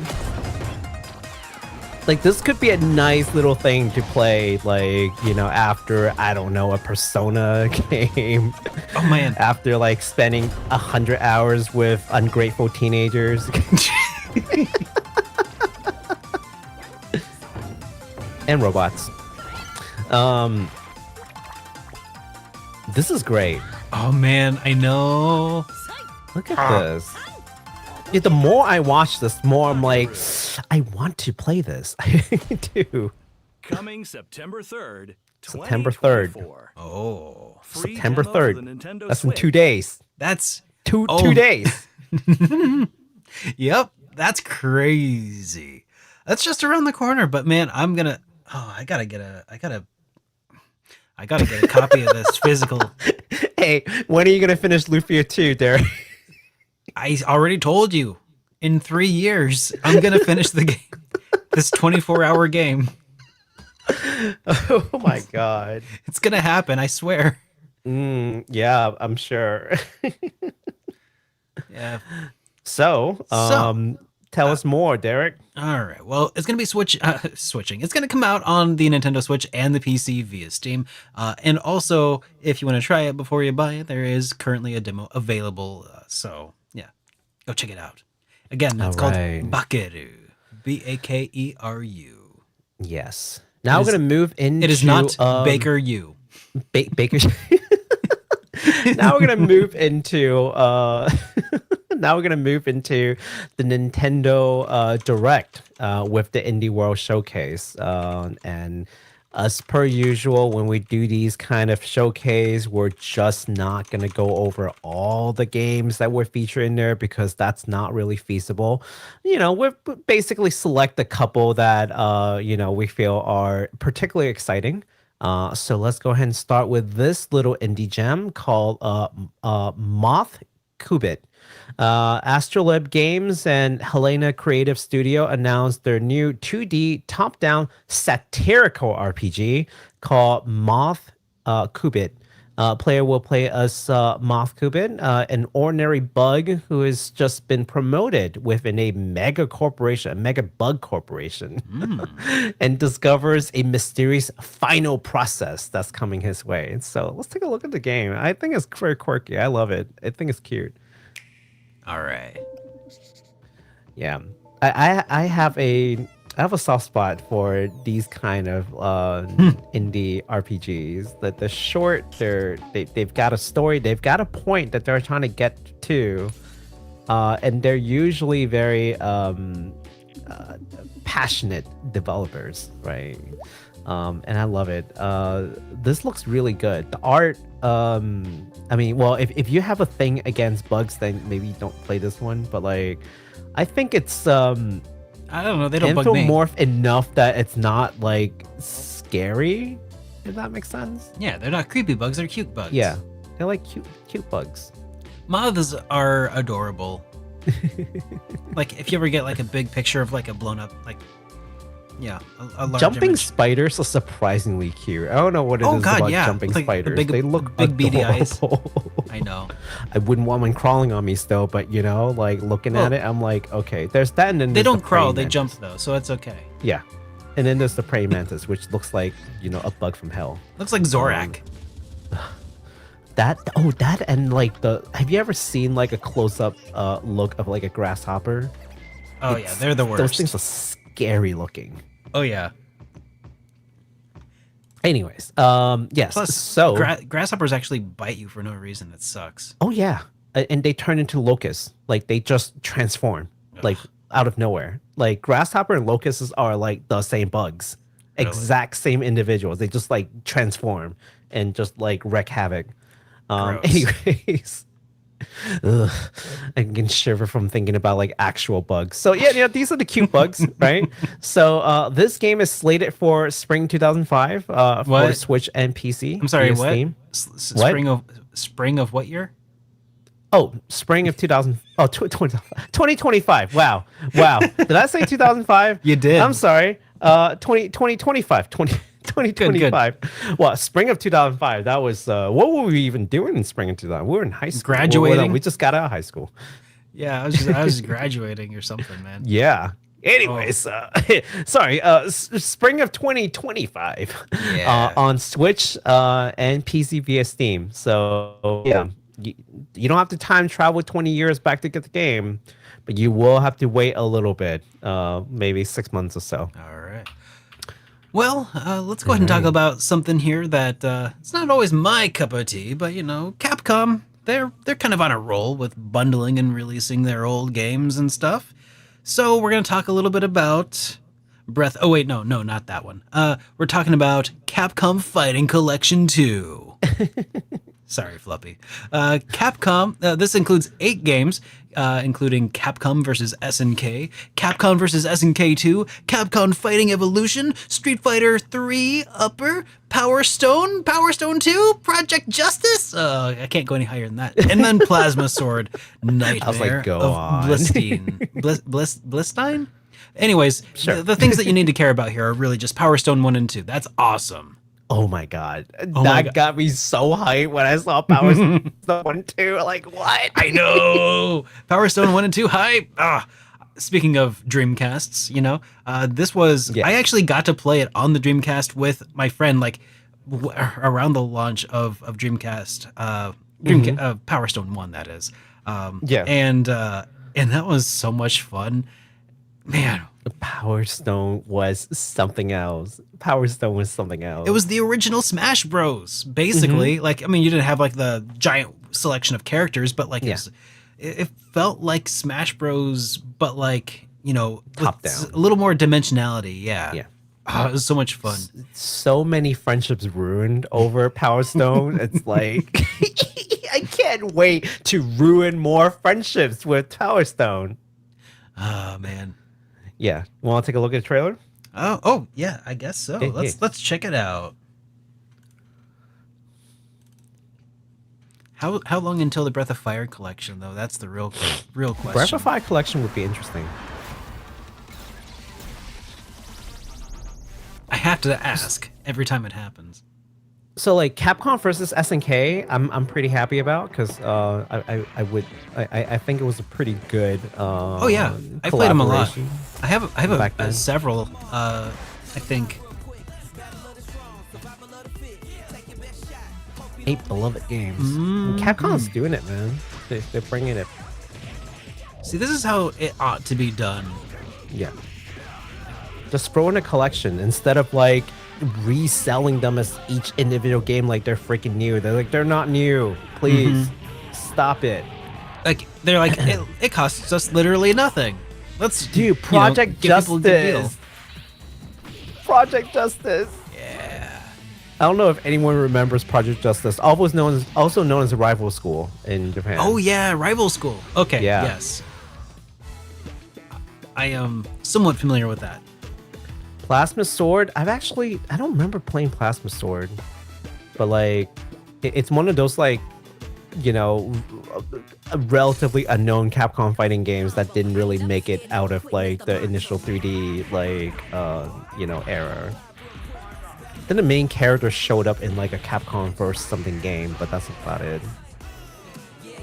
I feel like if Capcom were to treat this more like a more like the way that Nintendo does with their old properties, could you imagine like a Capcom online service that you subscribe to, and like you have to be subscribed, but then you have access to all of these cool games? That would be crazy. It'd have to be crazy. I don't know if it could be as much as like a Nintendo Switch online service, but But you know, like, I mean, the cool thing about all this is, you know, fighting games, unlike other games, there is something new that they're adding to all this that makes it like maybe exponentially more exciting, right? Yeah. And that's online playability. That is also really cool. Yeah. Yeah. So personally, by the way, when I said like an online service, like it would be neat, but I'm so much happier that they're selling these to you on a cartridge that you can actually have and own and just have access to all of these games. That's so much better than an online subscription service. And that's why I was saying, like, if Capcom was being a bit worse of a company, this is what they would do. Is they would Yeah. make it into an online service, and people would still eat it up. Yeah. But I'm glad that they're not doing that. That was kind of the point I was trying to, make, but I was distracted.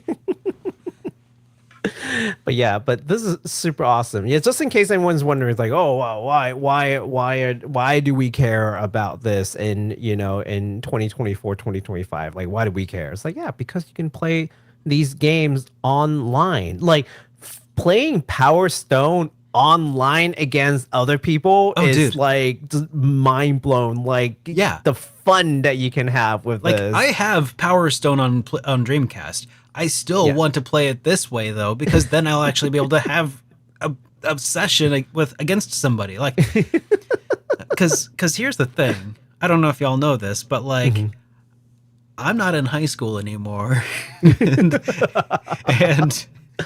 I don't know it if may you have noticed, occurred to you. but like, I'm not around all my friends anymore. Like, they all moved away, and I've moved away, and then I moved back, and they're still Yeah. gone, and so it's getting to actually play with people is Yeah. so nice. So It's a big feature, man. It's a big feature. But I am kind of hoping that I would get it just for Power Stone, honestly. I would. Like all the other games are fine, but like I would 100% get just the Power Stone 1 and 2. I would pay for it just for those two games. I bet. Anyways, this is releasing sometime in 2025. There's no exact date yet, but Yeah. it will be on PS4, the Switch, and PC via Steam. Here's the thing. Like, I would love. I think the Switch and PC would be preferable. The Switch Yeah. because of ease of like local multiplayer, and PC because like Steam. Like you can just you don't have to join anything to play against people on the web. Yeah, that does sound like the PlayStation way to 4 go. weaker proposition personally, but yeah. yeah, check it out, man. All right. Well, All I right, think you got this next one here. I do. So this next thing, the newest Rune Factory title, previously known as Project Dragon, just got a new title for the West and an expected time frame. The official Western title for the game is called Rune Factory Guardians of Azuma. And we do have a new trailer to go with that. So let's take a look at that new trailer. Because it You actually betcha. looks really good. I know, dude. I didn't think I was going to say this about Rune Factory, but, series evolve, things I know. change. And I'm glad, because it went from like a very, like, I didn't mind it, but it looked a little generic. Yeah. And now this looks cool. Yeah, the other Rune Factory just like extremely chibi and like it's whatever. I'm fine. Yeah. But like not this bad. looks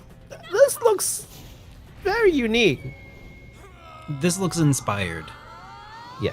And I'm not just saying that because it's like also happens to feature like Japanese towns and like mythology and stuff.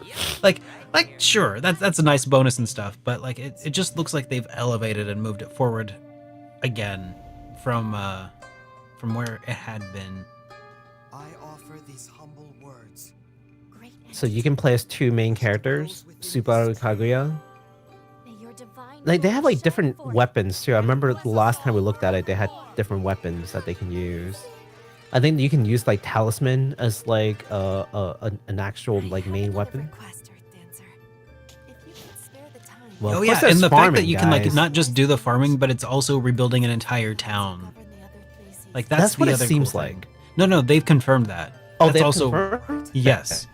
I did check that out for JRPG Weekly Update, and like there's a bunch of different seasons and towns that like do different themed like festivals and stuff for those seasons. It's cool. Stop! We don't have to fight! I think we would make a fine team. If you're going, then so am I. It looks really good. Those hats look so evil, man. I didn't think I would ever say this, but I'm actually pretty excited for Rune Factory. I didn't think I would ever say that. I mean, I liked Rune Factory 4. Remember everything. I'm not probably going to go back to it anytime soon, though. Considering how long it takes me to get through Lufia 2. Oh, jeez. But, One day, Derek, one day you'll finish Lufia.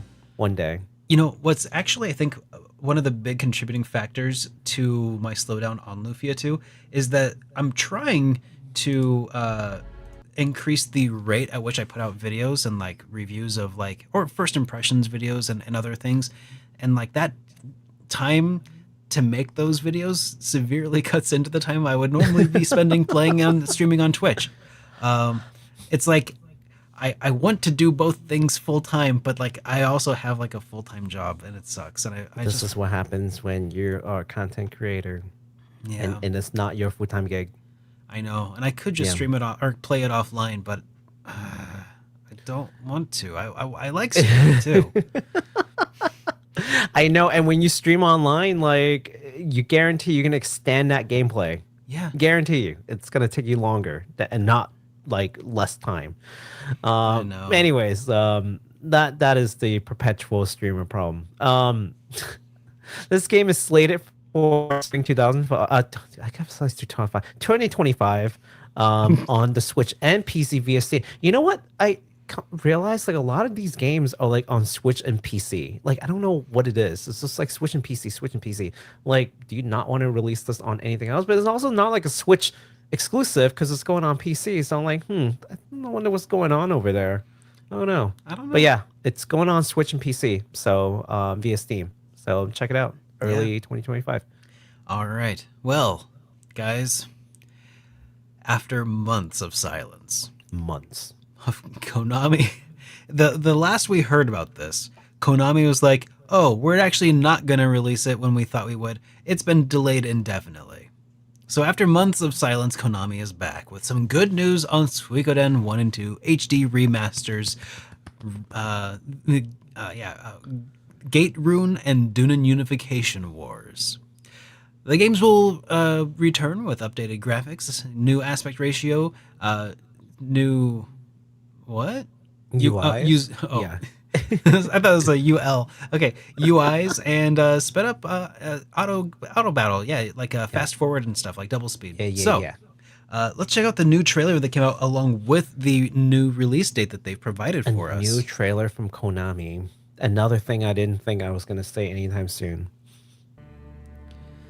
So I did a little bit of comparison between the original announcement trailer and this one. And I think that the time that they've spent between then and now has been a big improvement. Oh, yeah? Yeah. Like if you look at the original announcement trailer and like compare the user interface, it's huge. They've also added like environmental sound effects. If you listen, like when they run around, there's footsteps, like sound of streams, like water and stuff. The UI with like the character portraits were completely redrawn by Junko Kawano. Wow. Yeah, the text boxes are gorgeous. They used to look very generic white rounded squares. I mean, those are the new UIs that they're talking about, you know? Yep. All new user interface. It's not just it's not just menus, guys. Like UI is like it's all a lot of things. the particle effects have been completely redone for all of the character battles and stuff. Like when they're doing Unite arts and such. They've done a lot to I feel better about that. Yeah. I feel better about that. Yeah, it's not just, they went dark and did nothing for a while for no reason. like you can see that they've been continuing to do some important work, and I'm excited to see how it's actually going to be when it comes out on the 6th of March of next year. Next year. 2005. 2025. Baku. He had written 2024 on the script. I was Nope, in a hurry. Yep. We'll just stop writing down years from now on. How about that? Yes. Just, March 6th. And it's coming out on all major platforms, including PlayStation 4, 5, Xbox Series, the One, the Steam, and the Switch. All the stuff. All of them. All of All of them. Except for phones. Yeah. No phones. But although, I mean, if they wanted to, I feel like phones could totally handle this. Maybe. There's a phone game I almost talked about during JRPG Weekly Update. Did you see the Disney RPG, the Disney Pixel RPG for It phones? looks like it's gonna be another gotcha thing, so I skipped it. Yeah, I did too. It looked neat, but like, at a certain point, I'm just like, I don't know. This is super exciting. I feel a lot better about Suikoden 1 and 2 now, because at first I'm a little skeptical, especially because it's Konami, and I'm just like, is this just gonna another cash grab, like a convenient cash grab? And they're just like, yeah, whatever. We don't care. We don't truly care about this. And like, when a company release a thing and like they don't really care, like you can tell they don't really care. Like it's obviously you're not remaking the game, but like just little things like the UIs, like it shows like whether or not you've given it the attention to detail that it deserves. And with the new trailer, it looks like they might have actually given it proper respect, if you will. So we'll see what happens when it comes out. Yeah, definitely. All right. Well, Konami might just be taking a page from Capcom when it comes to releasing these like beloved games in collection to really cashing on the nostalgia. They have announced that they'll be releasing the Castlevania Dominus collection, which consists of 3 titles: Castlevania Dawn of Sorrow, Portrait of Rune, and Order of Ecclesia. I think that's how it's pronounced. Fans will probably appreciate the ability to play these new titles on more modern consoles, just like all the collections that we kind of talked about, with new quality of life features like rewinding and quick saving. So yeah, let's take a look real quick. Alrighty, let's check it out. Yeah, Castlevania is one of those games where like I don't play it myself, but I've got to give it proper respect. When a whole genre of games is named after your game and another game, you're kind of a big deal, right? Yeah. So yeah, Castlevania Dominus collection. So what were these originally released on? Were these I have GBA or no idea. They look newer, a lot newer than like the original games. I would imagine maybe GBA, maybe that doesn't... DS. Oh, maybe DS. Yeah, they don't look, because it's got the side. It's got the little 3D thing going on. Yeah, I was gonna say on the top right they got another map, so like maybe that's from another screen, maybe. Yeah. No, I can see DS. Yeah. It's a little too much color palette than GBA. Yeah, that too. Yeah. Yes. But yeah, I'm not big on, Castlevania or Metrovania games, but I know a lot of people love these games, obviously. So, it brings me to like a bigger point of like maybe Konami is trying to really push these games out. And look, if they do a good job at it, I'm not mad at it. Like if they do a good job and it's not just like a quick cash grab and like they're not trying to do something. Oh, 4 games. Oh, 4 games. It's not yeah, there was another one. They said 3 games on the website, but I guess someone must have gotten it wrong. It's 4 games. Interesting. Go back to the website and look at it. Maybe 3 like DS game, and then one that's like completely remade. Could be Because that. that one looked like it was a complete remake. Yeah, so I feel like this is one of those things that like is worthwhile to talk about. Oh, one is an arcade game. Thank you, Okay. Anthony. Gotcha. Okay. Okay, so maybe they were saying like 3 games were from like console or something. It's interesting. Super Dominus cool. collection. Yeah. So this kind of gives me like hope that like, you know, if they're doing this right, they might release other Konami games. Konami has a huge backlog, and Oh my not God. backlog, huge like IP lists of They do. some of the most beloved titles, and they just like do nothing with it. But you know, this could be a good way to come back. I don't know. We'll see. They can Okay. find that passion again, and not in pinball machines. Maybe, just maybe. Let's they hope. can come back. Let's hope. So, Alright, we so- gotta. Oh, go ahead. Oh I yeah. was gonna say, this is coming out in September. This is not coming out. This came out in September. I mean, not September, August. God, what am I saying? August 27. So it came out like a couple of days ago. I know it already came out, but since we didn't talk about it before, we're bringing it here. And it is released on PS5, Xbox Series, Switch, and PC via Steam. So if you're a Castlevania enjoyer, and for whatever reason you haven't gotten this yet and you didn't hear about it, first of all, what's wrong with you? Yeah. Come on. But also, oh, that's right. It's because we didn't do 'Cause- the hit point. No, you know yeah. what? It's not your fault. It's our fault. We didn't do the hit point, so How you dare didn't get the Baku. news. All right. Well, All right, Derek. What else we got? we got a new trailer from Square Enix helping showcase the Dragon Quest HD, Dragon Quest 3 HD 2D. It was included in the Nintendo Square Direct. Enix. Look at you giving us new information about games Yeah. that you plan on releasing Yeah. and not shadow dropping them. Crazy, Look right? at you. Crazy. Yeah. Yeah. Let's check out that trailer. Look at It's such a low bar for praises. Like, oh, you are actually promoting your games. Well, that's swell. You know, know, Square Enix. It's only interesting because they haven't been doing it for a while. But you know, it shows that like, yeah, there's a new guy in charge, and they're like, yeah, maybe we should advertise. Yeah, they have a whole new company structure. We've talked Oh, about that's it in the adorable. past, right? That's like like- a whole bunch of things. Yeah, that's like Yeah, starts from the top, absolutely. I'm starting to see like the changes like kick in, so I want to believe that they are doing what they can to make these things work out.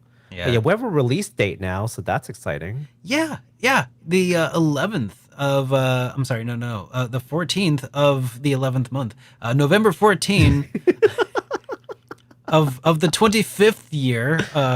You had 2024 on the brain there, dude. You found the most complicated way of The 14th day of the 11th month of the year 2025, day of our 25? Lord. is this 20 is this 2025? I thought this was 24. Oh, is it so? Oh my God, it is 24. Yes. Why do I have 25 on Why the are brain? you correcting that? All right, you know what? I'm gonna do this. It's gonna come out in November 14th of this year. Oh man. See, let's just stop including years. I think that's what we've come down to. See, you were in 2005. I'm in 2025. We're all over 2024. You're gonna out me as a time traveler, Thank you, bud. Mr. Val. All right. So, yeah, it's coming out on PlayStation 5, the Xbox Series, the Switch, and PC via Steam. Yeah, I'm actually excited to see how this one will do because in a previous show I've said that I'm not as optimistic about this game doing well, and I still am not that optimistic of Yeah. this game doing well. I mean, it didn't do particularly well the first time it was released in the US. I mean that's kind of the problem, right? Exactly. It's a nostalgia game that, well, it's nostalgic for some people, and I think y'all are gonna really enjoy it, even if you haven't played the original. Probably more so than if you had. So yeah, definitely keep your eyes on this. But then again, I will say that at least our audience has a marked amount of excitement surrounding this game, even though it's not as it's not like Dragon Quest 8. It's not like Dragon Quest 11. It's not. There's no DQ5. Let's just say that. Ooh, yeah, that's true. But DQ5 is the one that one everyone knows. that one also never came out in the United States initially, though, right? Yeah, initially no. Yeah, but subsequently it did, and people are like, "Oh yeah, we can see why this is like the legendary one." Or like at least one of them. Yeah. And yeah, we'll see how it goes. And it's an interesting choice for them to pick DQ to do the HD2D, tests, if you will. They could have done this with a number of games. They have a number of, pixelated RPG title that they could have given the HD2D treatment. But here we are, right? So we will see what happens. This next one, I'm personally very excited for because it's one of the games that I really enjoyed, and it's coming from Bamco, announcing that they will be releasing the Tales of Graces F Remastered, which is following the trend that they have been doing, releasing remastered versions of older Tales games like Symphonia and Vesperia. This time is Graces, and not just Graces, but Graces F. So this particular version of the game consists of the base game, which is Tales of Graces, but also the F tells you that there's like the after story section for it. So very neat. And it's only available on PS3 from what I understand. So, not exactly easy to get to. So the fact that this is coming to Steam is going to be make it a lot more available to a much wider audience. You want to take a look at the trailer real quick? Definitely. Yeah. I really enjoyed Grace's F. I thought the story was pretty good. The characters I actually care for. And I'm really hoping that anyone who has not had a chance to play Grace's F would enjoy it as well. Now, I think they're calling this part of like the Tales of Remakes project or something, or Tales of Remake project, or the Tales. They called it as something specific, like as part of like an overall project of remastering the Tales series. That I didn't know about by name, but I'm not surprised because again, it's following the trend of releasing these older games. There's an article on this that refers to this as the first step in the Tales of series remastered project that will revamp older titles for comfortable playing on modern consoles. So interesting. Yeah, they had kind of already done it. They were already doing it before, so how is this the first one? You know what I mean? Yeah, I don't know. That's bizarre. But here, I'll throw the source for that in chat here. Okay. So people can... Oh, there we go. So people can... Giant link. There we go. So I like Graces, and like the bonus content F is actually like not really short either. It's got a little bit of meat to it, so I think it's pretty good. Yeah. It just like extends the gameplay of the main game, and I appreciate it. I liked it. Some people may not have liked it, but I really did. The 30th anniversary series remaster project. Okay. Yeah, I don't know. I mean, I don't know why they're calling this its own project, but hey, maybe it means that they're just wanting to announce that they're going to be doing a lot more of this soon. Symphonia and Vesperia is like a weird joke to you. Well, maybe those were already recent enough that they were playable on modern stuff, whereas Grace's F was specifically trapped on PS3, which cannot be played on PS4, PS5. I wonder, whereas all PS4 games can be played on PS5, And yeah, PS3 is that like odd duckling It of really a is. architecture that like makes everything super hard to port over. Yeah. Like PS1 and 2 easy emulate. PS4 and 5 are basically the same architecture as like a PC, but PS3 yeah. is just So I'd be complicated. very interested to see if they plan on doing like a Tales of what's it? Tales of the original Fantasia. Tales of Fantasia 1 and 2 maybe getting remade at some point.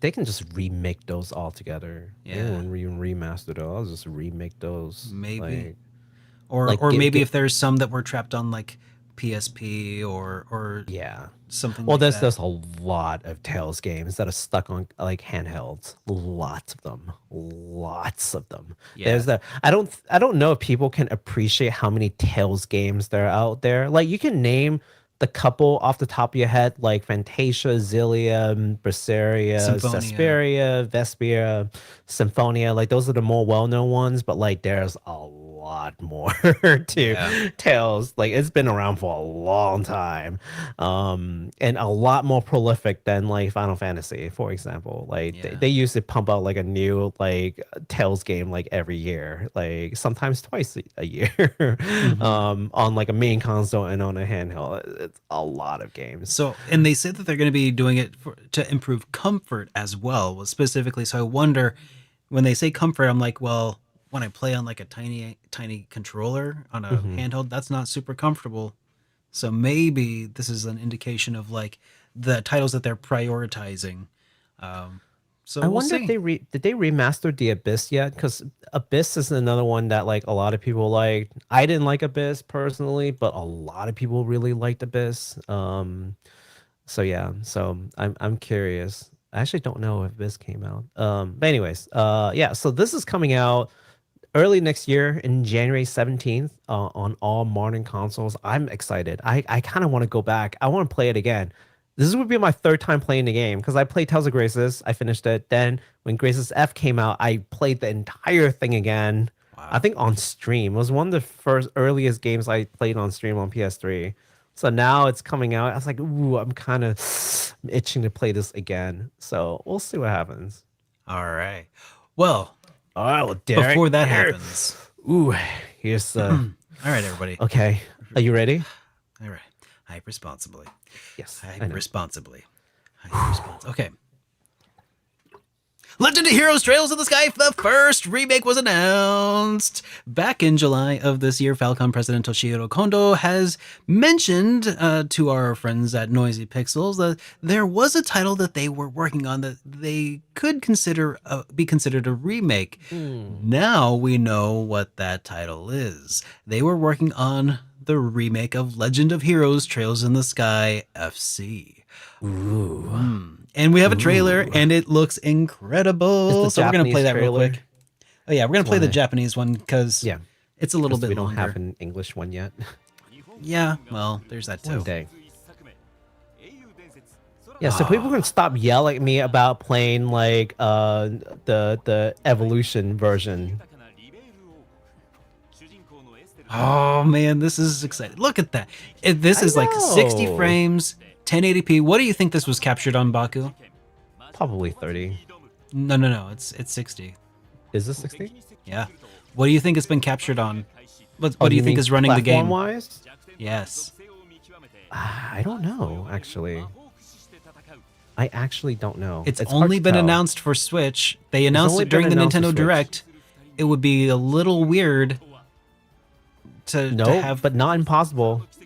But Uh-huh. not impossible. This might not be the Switch. I don't think the Switch looks that good. No offense. I agree. That's my point. That's my point. I think Yeah. it's something else. I don't know what. Yeah. It might be. It might be PC. That'd be kind of Switch and PC. That's kind of been a trend. It could be PlayStation 5. Right? Could Yeah. be maybe even PS4, but I would probably put it on PS5.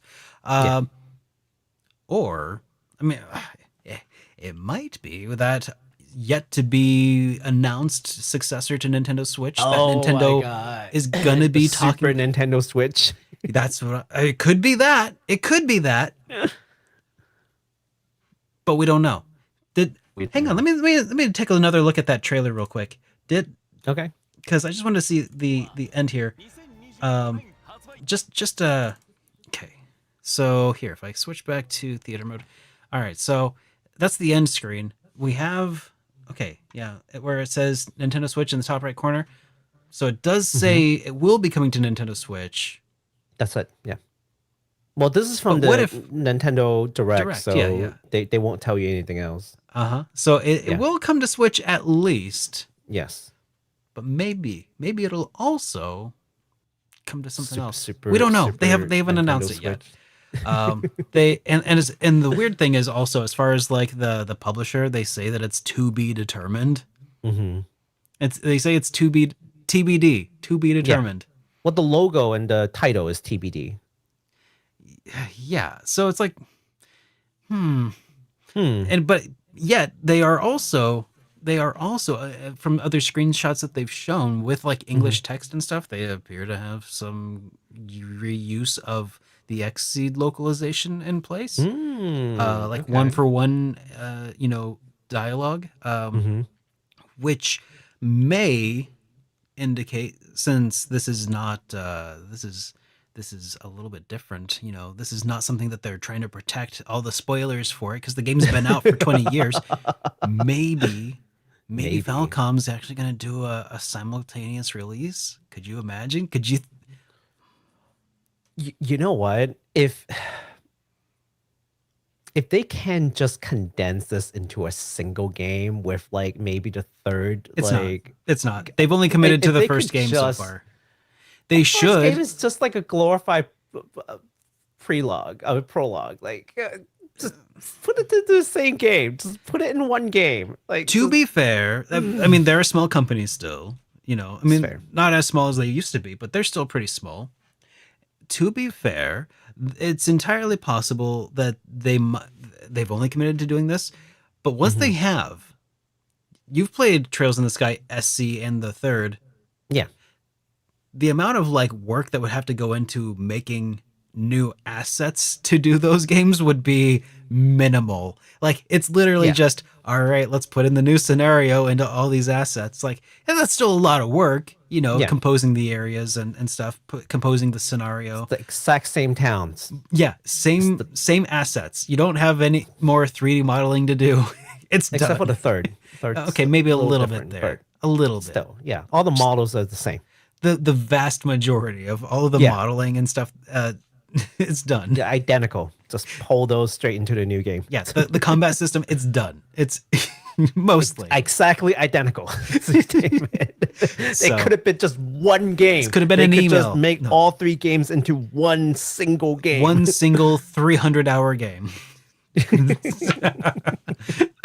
Do it, Falcom. I dare you. They won't. You won't. Anyways, so this remake will be made using the same engine as Trails Through Daybreak. Man, that looks even better than Daybreak, though. I know. And is expected to be released sometime in 2025. Which is extremely fast. Yes. It's extremely fast. Especially don't know if people considering that they're understand. also making, other Trails games right now. Yeah. Like they didn't stop making other games. They're really ramping up production over there at Falcom. And I am very, very proud and happy for them. So months and months ago, when people asked Kondo if they would ever remake Sky, they said no. Like, he flat out I know. said no. He absolutely flat out said no. He wouldn't. He said I that mean, they wanted to prioritize finishing the game series before they have to retire. Yeah.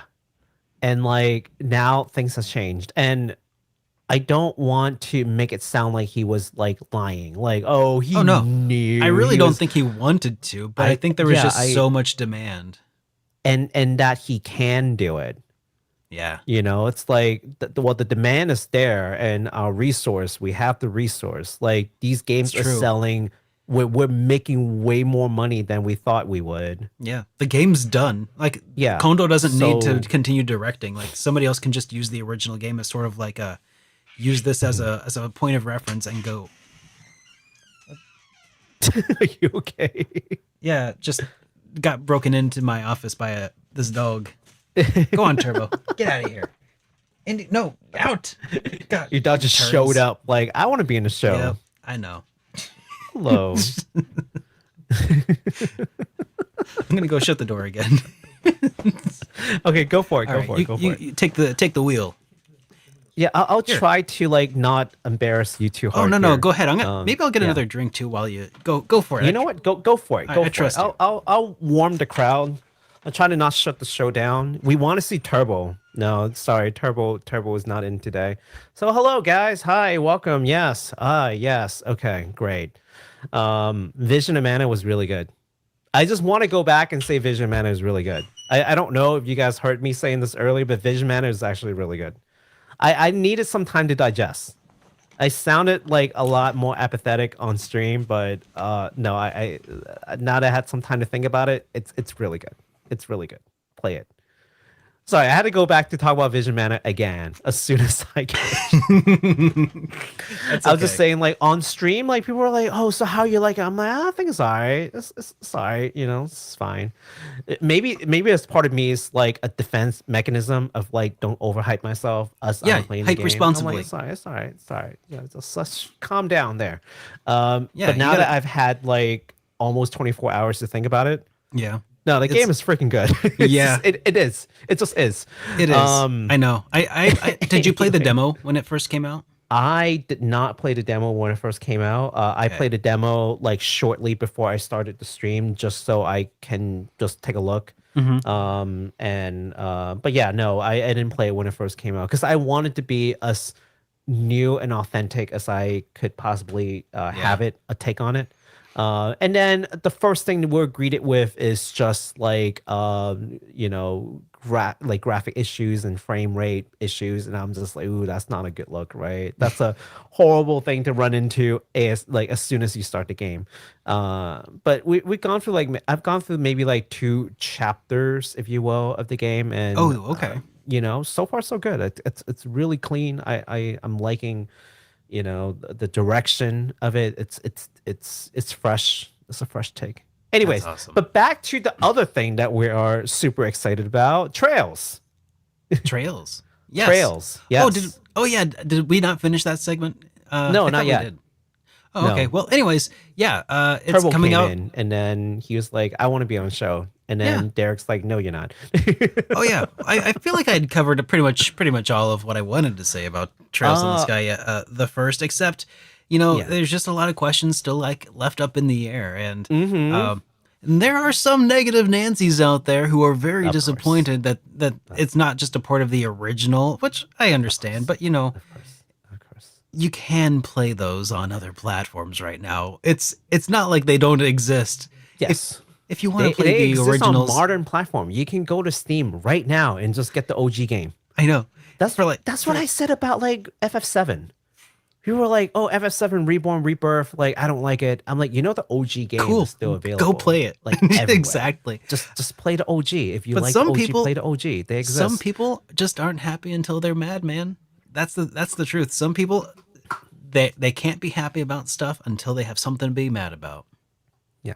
So here's the big question, right? The big question in everybody's mind. Actually, before we go to that, the prediction that we had, and I still remember this, we talked about this because back in July, it was just not that long ago when we talked about that particular thing from Noisy Pixel.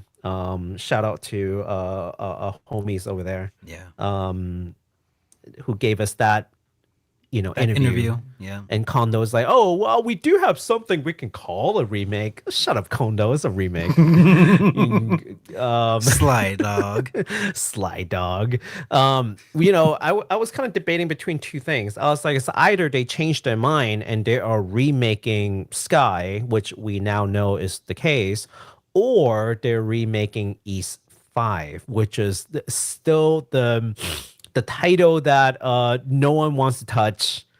Falcom does not want to touch East 5. It's complicated. It's the black sheep of the family. Yeah. We have basically a modern rendition of every single East game up until 10, except for 5. Yeah. If you think about that, and in retrospect, Sky would be a lot easier to do a remake of than East 5. East 5, they probably had to completely rewrite the whole thing. It wouldn't even be a remake. It would just be a A new replacement. Yeah, it would just be a new game altogether. They have to rewrite the entire thing, redo the entire. Nothing probably can be kept other than just some like basic like geography and some basic plot lines. Could you imagine?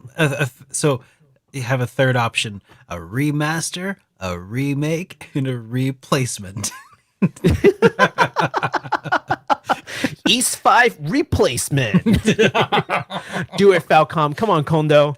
Be a trendsetter. You thought remaster and remake were the only thing that's available? No, there's another around. There's a new kit on the block. And it's called replacement. We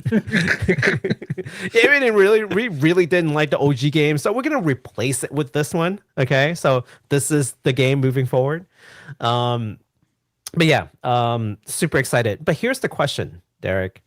Do you think they will remake Azure and Zero? If this does well, they will definitely continue on to do SC. And if they go on to make SC, they may as well do the third.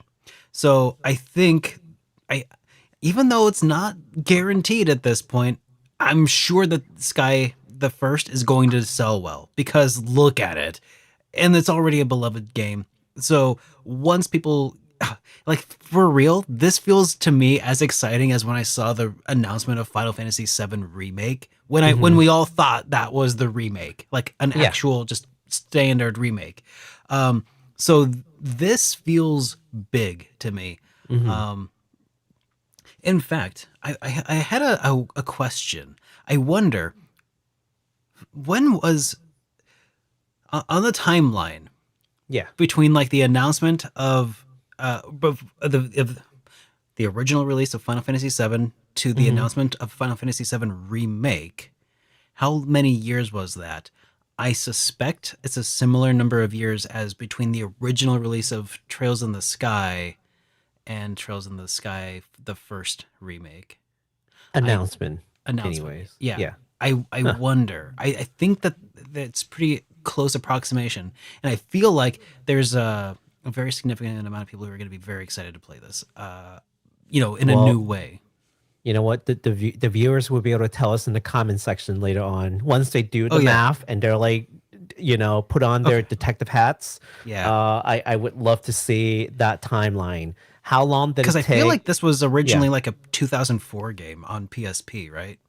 I want to say. So that's been 20 years. 20 years, yeah. And Final Fantasy VII came out 1997. Yes. And then 96, 97, Remake was probably announced in like 2012? 2013? I don't know. It couldn't be 2012. It couldn't be 2012. Oh, announcement though. Yeah. Actually, no, you're right. Announcement. Just the announcement. Yeah. Yeah. No. Because then they went on to develop it for like 5 years. Yeah. Anyways, it won't take 5 years. I feel for like this there's some. show. I feel like there's some analogies, some interesting little patterns being discovered. Yeah. So, anyways, what I'm saying though is overall, I feel like this feels as big as 7 Remake's big announcement, and I think people are going to be pumped to play it, and I think it's going to do really well. And when that happens, they may as well continue with Zero and FC. Yeah. Eventually, that's going to be if they Down the continue line. to do to do these remakes and they continue to be successful. Why would you stop? So I think this is actually a good thing to do for a different reason. So like FF7 remaster. Oh, sorry, remake, not remaster, remake. It's, for all intents and purposes, it is a reboot of FF7, right? Yeah. It doesn't follow the original storyline. In fact, the more it progresses, the less it follows the trajectory of like the original game, and that's kind of what we're seeing. What was speculated when we played Remake, and then now that Rebirth is out, we're seeing it even more clearly that is diverging from the OG like timeline. This is different. This is the authentic experience, or at least it's intended to be that way. They're not redoing the story. Everything has to still lead up to whatever our games are currently. They're not, going to retcon anything that I can think of. And so this serves as like a nice jump in point now, and we don't have to keep asking like, well, where do I start with Trails? Well, the first game got completely remade. You don't have to be like, oh, do I want to? I'm not really a big does fan of the streamline 2D. That was my first more or less- reaction when I made my videos. Like, people are gonna finally stop shutting up about like, where do I start Trails? Right. Okay, by the way, I did go ahead and, while you were talking, I did a little looking of. So Okay. the time between Final Fantasy VII and the remake announced was 18 years. Okay. The time between when Trails in the Sky FC and this was announced, 20 years. No, pretty close.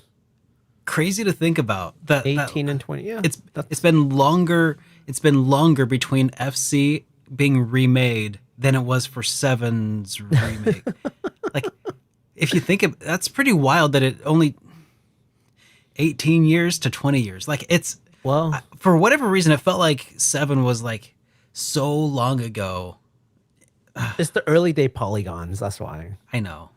And also, Remake is a very beautiful game. Like, I actually the just picked state up of the art, Rebirth. just so there's that. Whereas this is still relatively cartoonish. I mean, not cartoony, it's like animated, relatively. Not to say that it looks bad.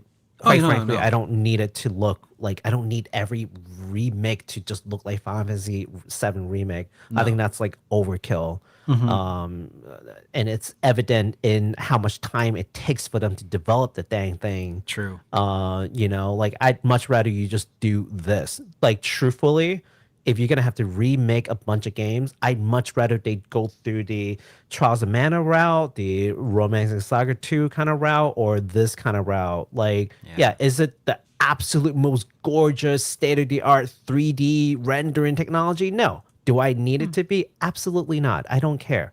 Like, this is more than good enough. Like, this is good. Yeah. And it's gonna take a fraction of the cost and a fraction of the time to do. No realistic graphics. I don't need it. But I really do think that because of what we just said, they are going to do SC. They are going to do a third. I've seen how Falcom works, and I think that two things. One, the fans are not going to let this game flop. They are not going to let this game flop. They will come out in drove, and they will buy like 5 copies each. Number one. Number two, it's not even ready for pre-order yet, and I have 5 copies.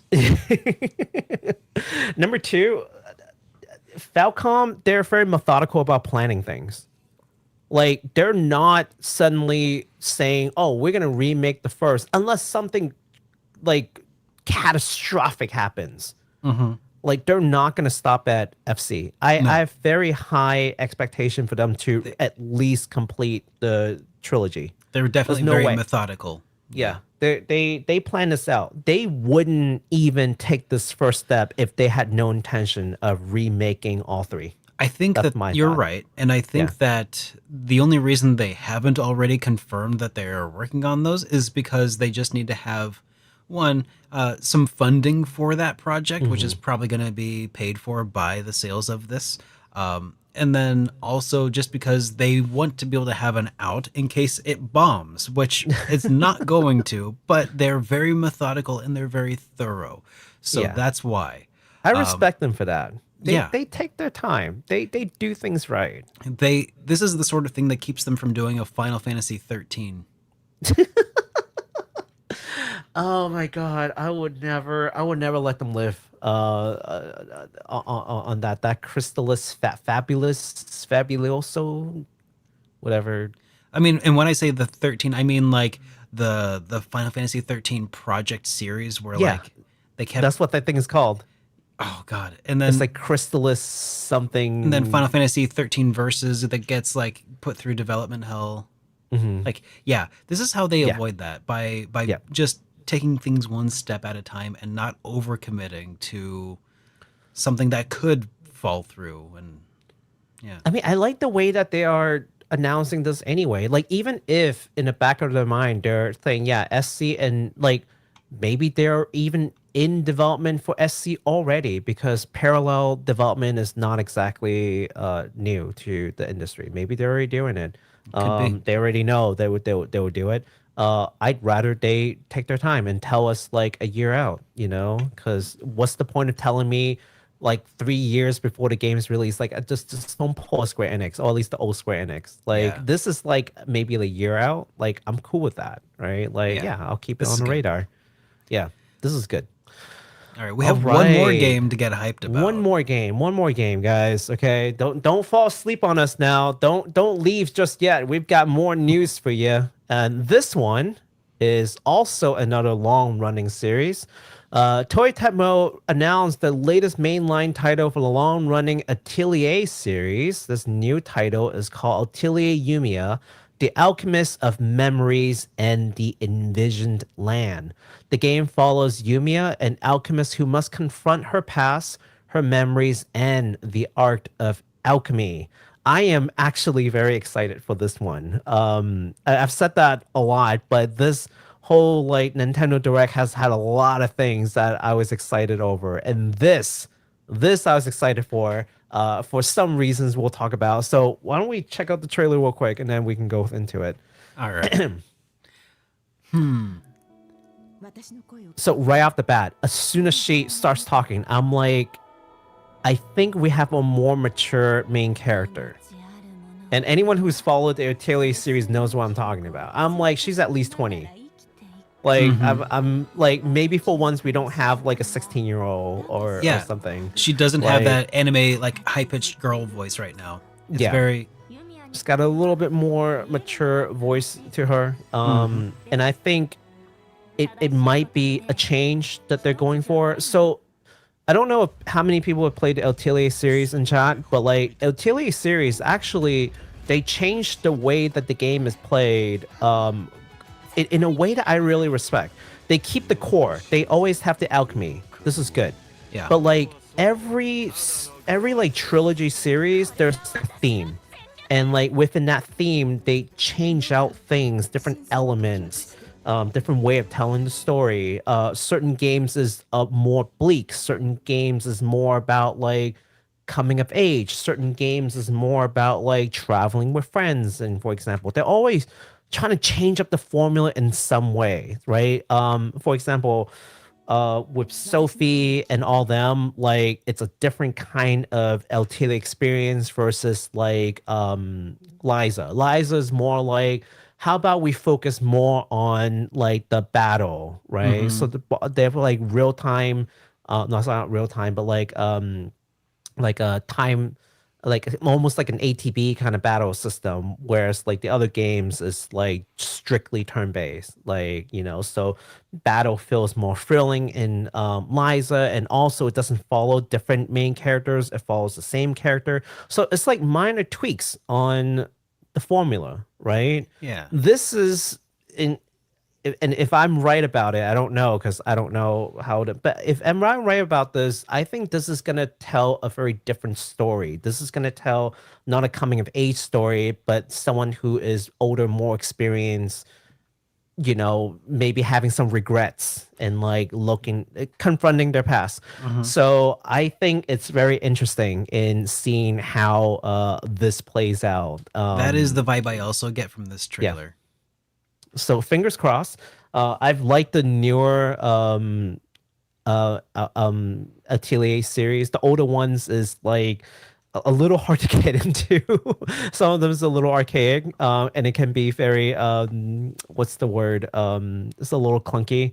But the newer series like Ryza and whatnot has been very easy to get into, even for people who have not been in the series for a long time. I can't say that I've been in the series for a long time. I only played like 4 games. But yeah, definitely really looking forward to this one. If they're able to change formula up a bit, it looks great already. So this is slated for early 2025, which is again not that far from now. I know. Like it's only a couple months. It's Yeah, gonna I be a know, packed year. Derek. Hey, when are you gonna finish Lufia 2? Do In you 3 think you years. can finish Lufia 2 by 2025? No, 3 years from now is 2027. Oh man. But that concludes our new games announcement. I hope you guys enjoyed all those games that we've talked about, man, because there was a lot of games. my but gosh. we ain't done yet. We're not No. done yet. We still got industry news. That's right. Yeah. Industry news. Industry news. Yeah. So you wanna kick us off with All this right. one? Yeah, so we got some events that are coming up here.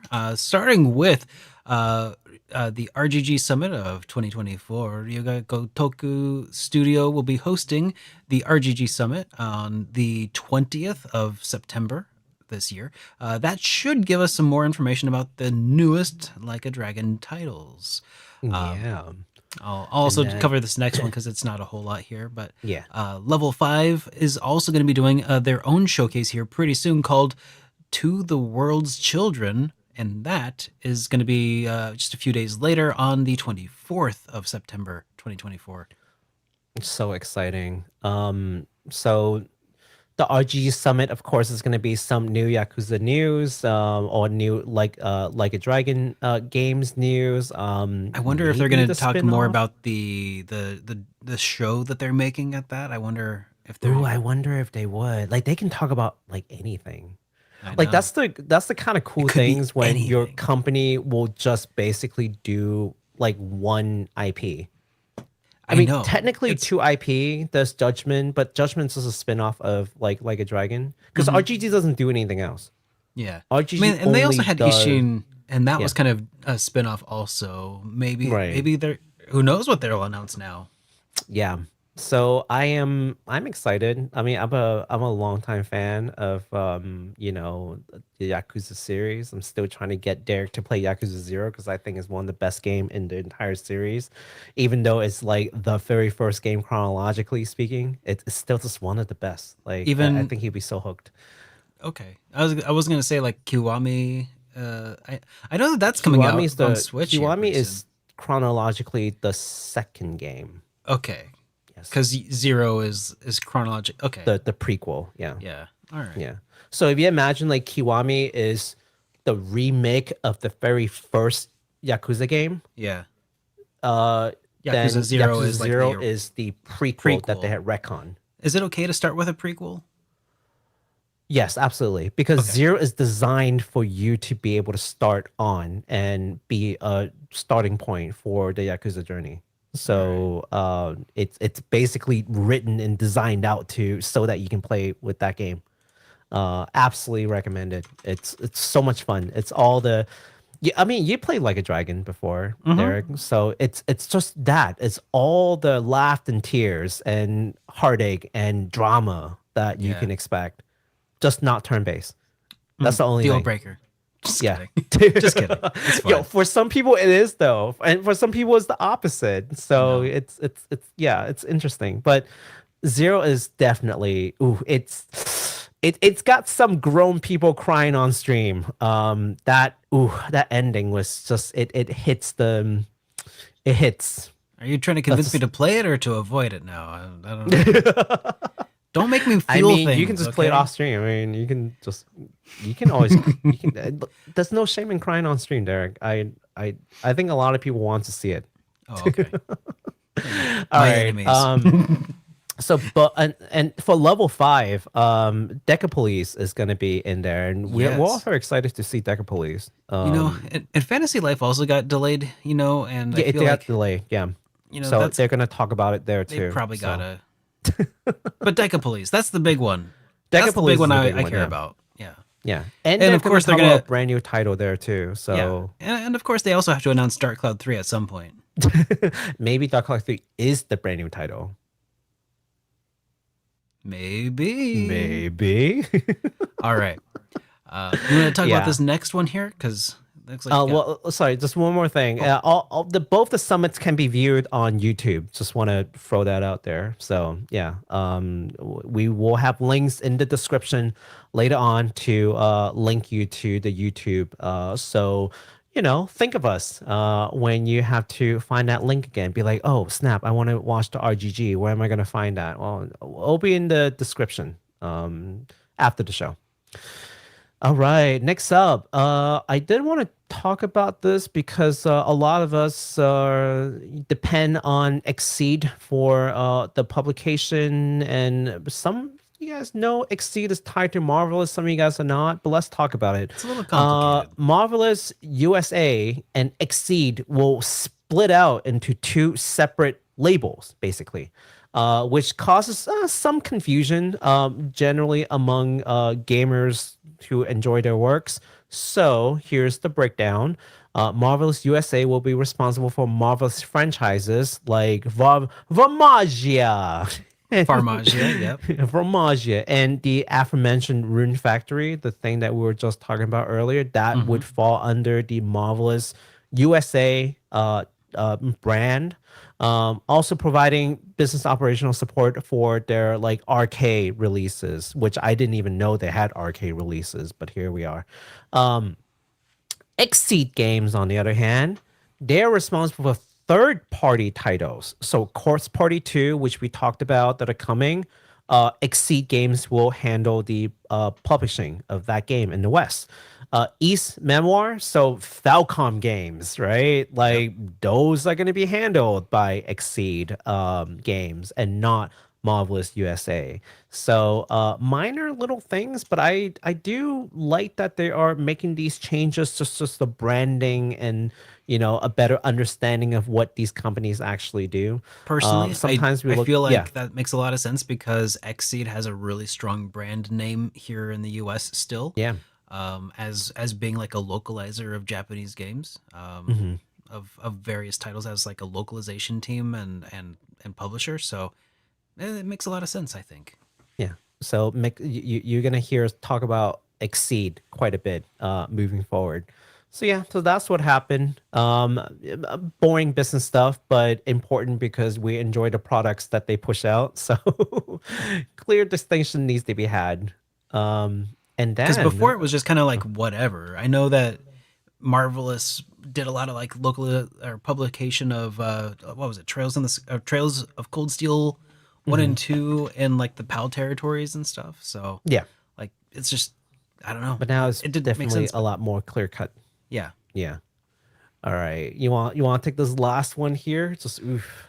Yeah. We'll talk a little bit about this one. This one's interesting. So this ties into the title of the day's show. So Bloomberg has indicated here that NetEase Games plans to close the Ouka Studios. Ouka Studios was opened in 2020 by Chinese tech giant NetEase in Japan. So it's like local. So it's a Chinese company, NetEase. They made this studio in Japan called Ouka Studio in order to better facilitate working on Japanese games alongside people like Square Enix, for instance.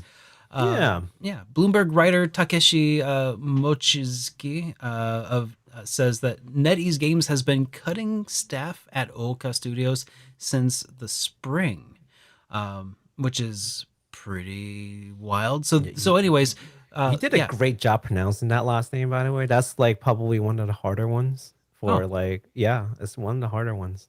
Hey. Thank you. So thank you.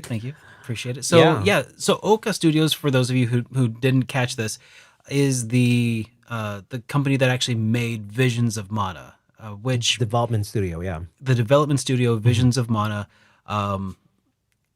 So and that was kind of like indicated shortly, like the day of the release of Visions of Mana. So what's going on here?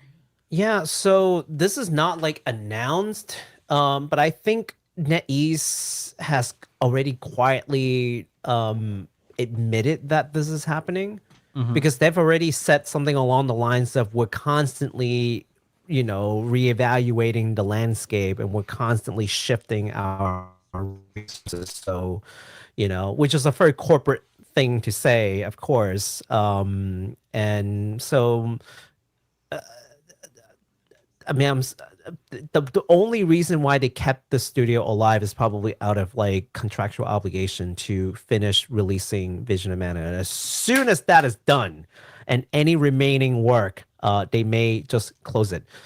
But what's changed? Like what's changed? I quite honestly, I think there are two different factors that are playing into this that people may not be aware of. They're not just like closing things out because for the fun of it, like it costs money to open a thing and it loses value if you lose. So they are losing money by doing this. But so why are they doing it? I think it's two main factors. Number one, Wukong happened. Wukong, that's a pretty along big with like factor. Stellar Blade. Stellar Blade is South Korea. Yeah. And basically these games came out and Did it's super really well. just showing that like you don't need to work with Japan necessarily to get like a blockbuster hit for first person experience. You don't. Yeah. I mean, Stellar Blade, the guy who owned the studio, he went on ISP, became a billionaire, right? Like people are invested in his company. Stellar Blade did really well. Just universal praises all around. Okay. Wukong, I don't know much about it, but it was like one of the most played game on Steam. Like it has a huge reception. And the praises are just like not ending, right? Like people loved it.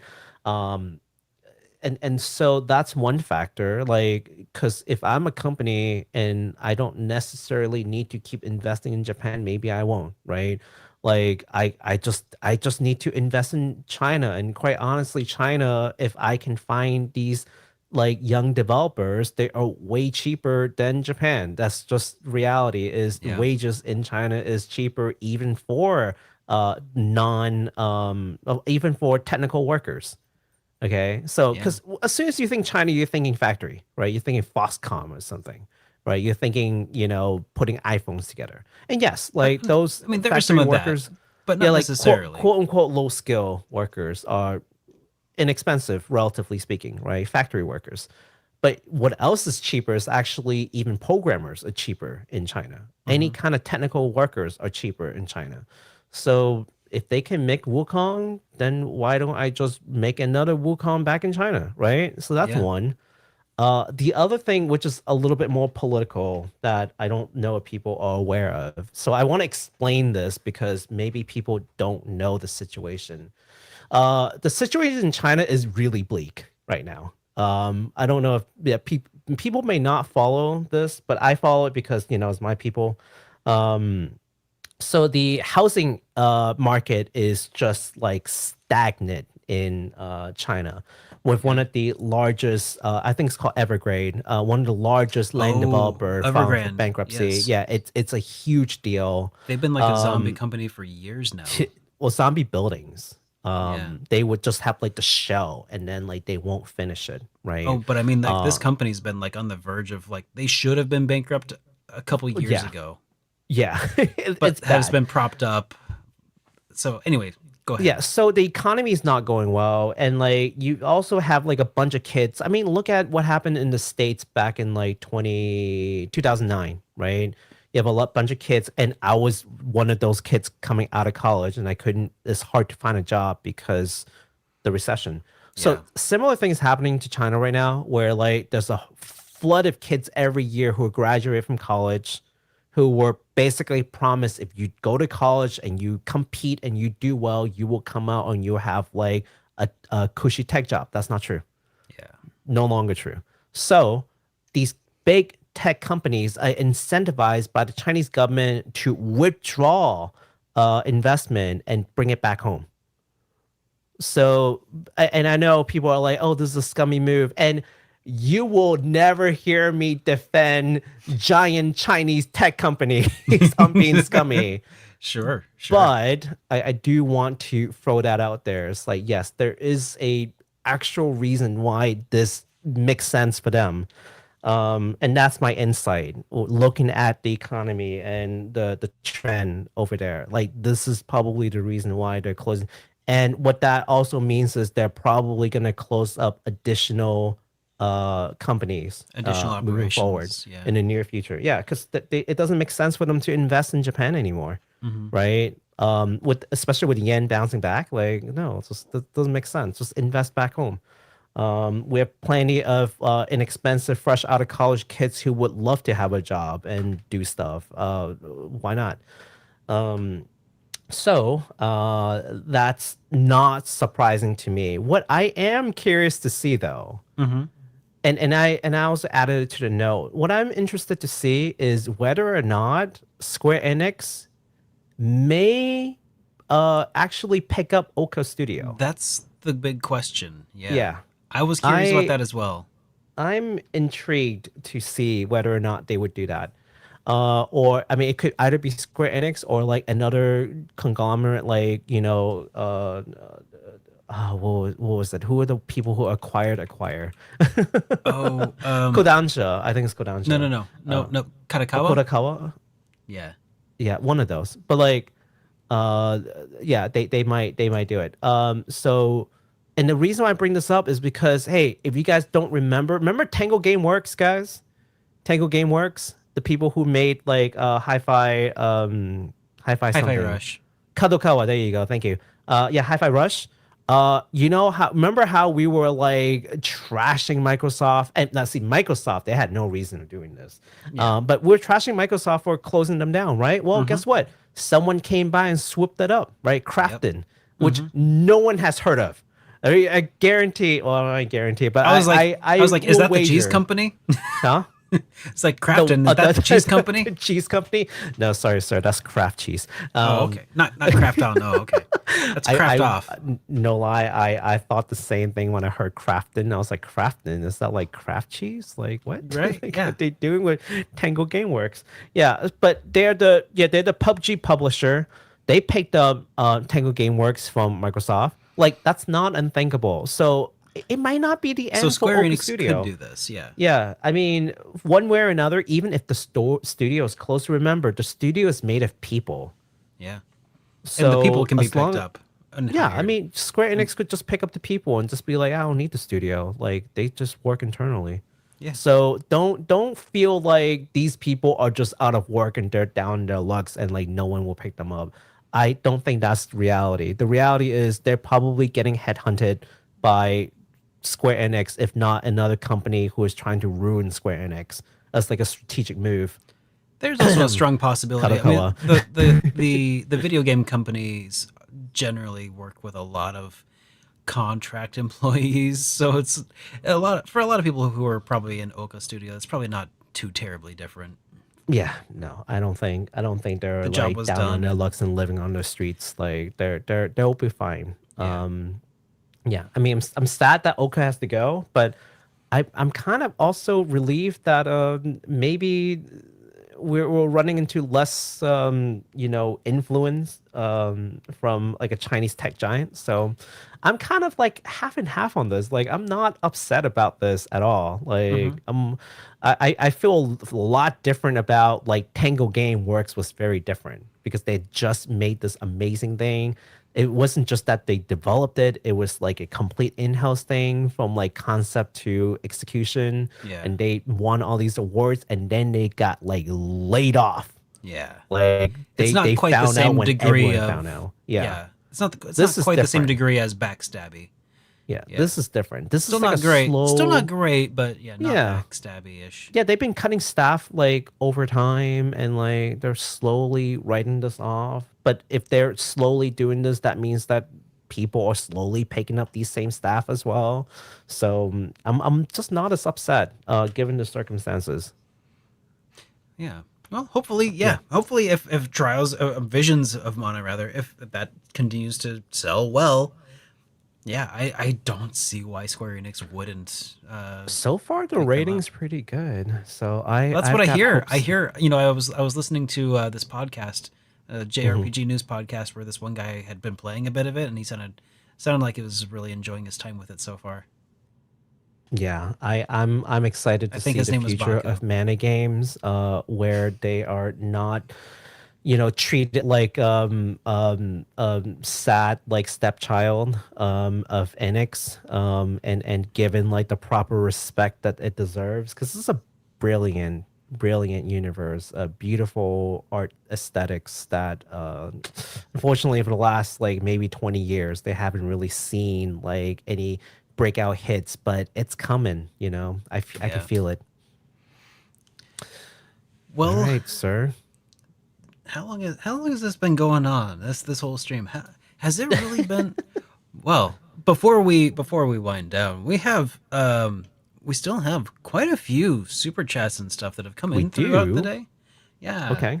Yeah, so let's kick off some of these super chats. We've been holding off on responding them as is tradition, but now is that time. So, starting things off, we've got let's see, classic comment here from uh, bro dude man bro, who says, "I love you, Baku." Appreciate it, man. Thank you. All right. Next up, Still Alive says, I'm doing a playthrough of Trials of Mana, the original for the first time. Oh, okay. The super, yeah, Trials of Mana, the Super Nintendo one. What characters and classes would you recommend? Also, any general tips and tricks you would recommend? Ooh, okay. Um, Big question. the general tips and tricks is this. I would say if you want an easier time, make sure to at least have one person who can heal. Because Yeah. healing is quite important. Especially, there are a couple of fights where it's like frustrating in how quickly they can deplete your health if you don't like heal yourself up again. Hmm. And deferring to items only could be a little difficult, because I think you only have, I forgot if they changed it in the remake, but Oh, you they're can not only doing have remake like, right now. They're playing the original. oh, they're playing the original. Yeah. Yeah, even more so in the original. I would definitely have at least one person who knows how to heal. Is it doable to play with any party in any job makeup? Absolutely. I've tried all kinds of crazy It things just when I was a kid. gets a little Uh, grindier, right? uh If you don't have somebody, certain bosses get really hard yeah, because you have to only heal with items only, and it limits how much you can heal. yeah. Now, if you And pick a yeah, character who cannot heal, there's a certain point that you might be able to extend their abilities, and you'll know when that happens. Um, so if you somehow picked somebody without any healing abilities, that's a good time to go find out who can do what, depending on what path you take, yeah. and maybe amend that. That's something I ended up having to do because I didn't have anybody who could heal until a little while on. So Yeah. My favorite party is the three girls. I think the three girls just rocks together. And they can just basically annihilate anything. I typically go with a buff debuff. So I would use Rise in with the team buffs. And then I would go with Charlotte with her like single target debuff, like full debuff, just one spell, full debuff on a single character. And then I would have I think what's her name? I can't Forgot her remember. It's name. been Oh too no. long. The mage. I would use her, and I would have her be uh I wouldn't pick the, I mean, she can just be anything. Like all her classes are devastating. So it just doesn't even matter. And she's mostly there just to like quickly take out trash mobs and be able to do like massive damage to bosses. Kind of a glass cannon, but that's why you have a healer dedicated. She just doesn't ever die. So yeah, just go with that party, and you can't lose. Like you can't. You'd have to try very hard to lose with that party. That's why I'll leave it. But yeah, but All right. Angela, thank you. But yeah, but like the guys they're not bad. Like they're really fun to play. Oh yeah, that's the other thing yeah. I was gonna say is just pick at least one character that you just think looks cool and fun. Oh yeah, yeah. Just do that. Hawkeye. That's my favorite. Duran is like the standard like swordsman. I like You Hawkeye. can't go wrong. I think Hawkeye's awesome. Hawkeye is fun. He's got all these quirky skills and traps. He's the so you thief. want to experiment. He's the rogue. You gotta have a rogue. And then what's his name? I forgot the monk guy. Like he is just a powerhouse. Like he's just brutal like efficiency. Yeah. He just trashes everything.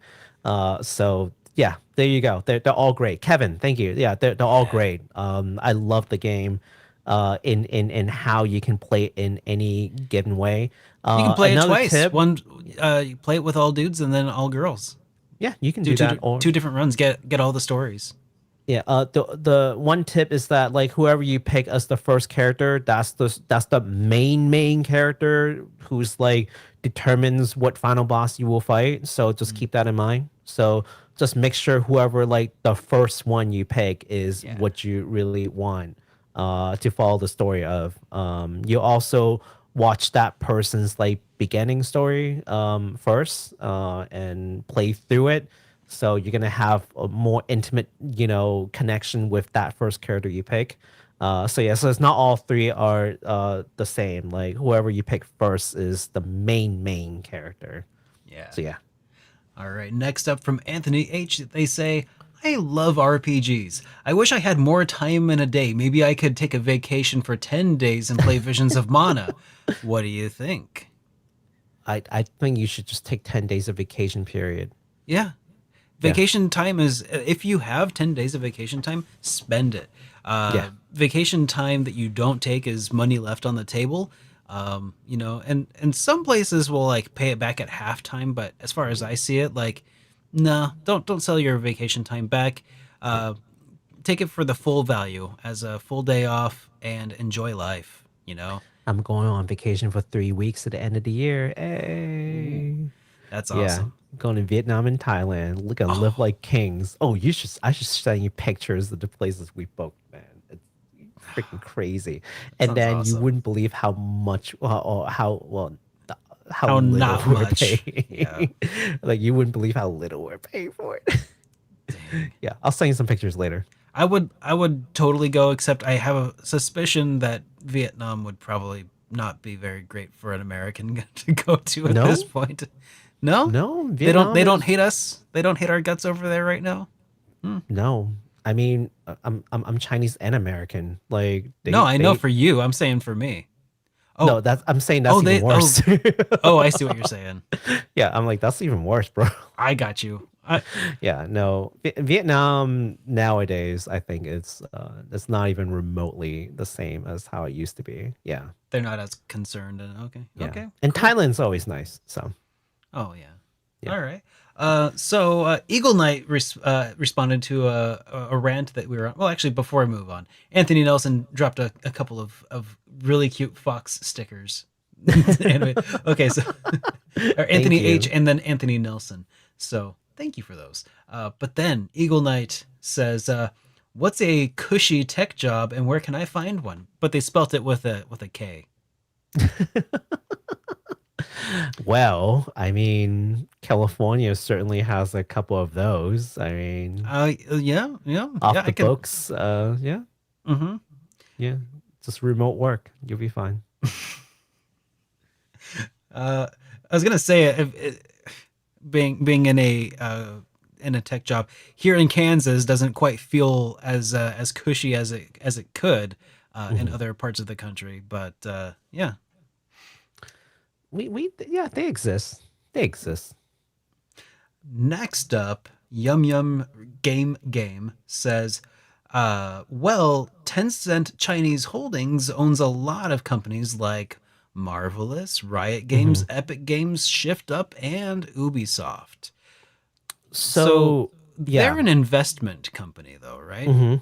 Does that mean that they have control? I mean, these companies that they've named, are these just they have invested in them, or is that like they have a controlling ownership of? Because I feel like It's there's a difference.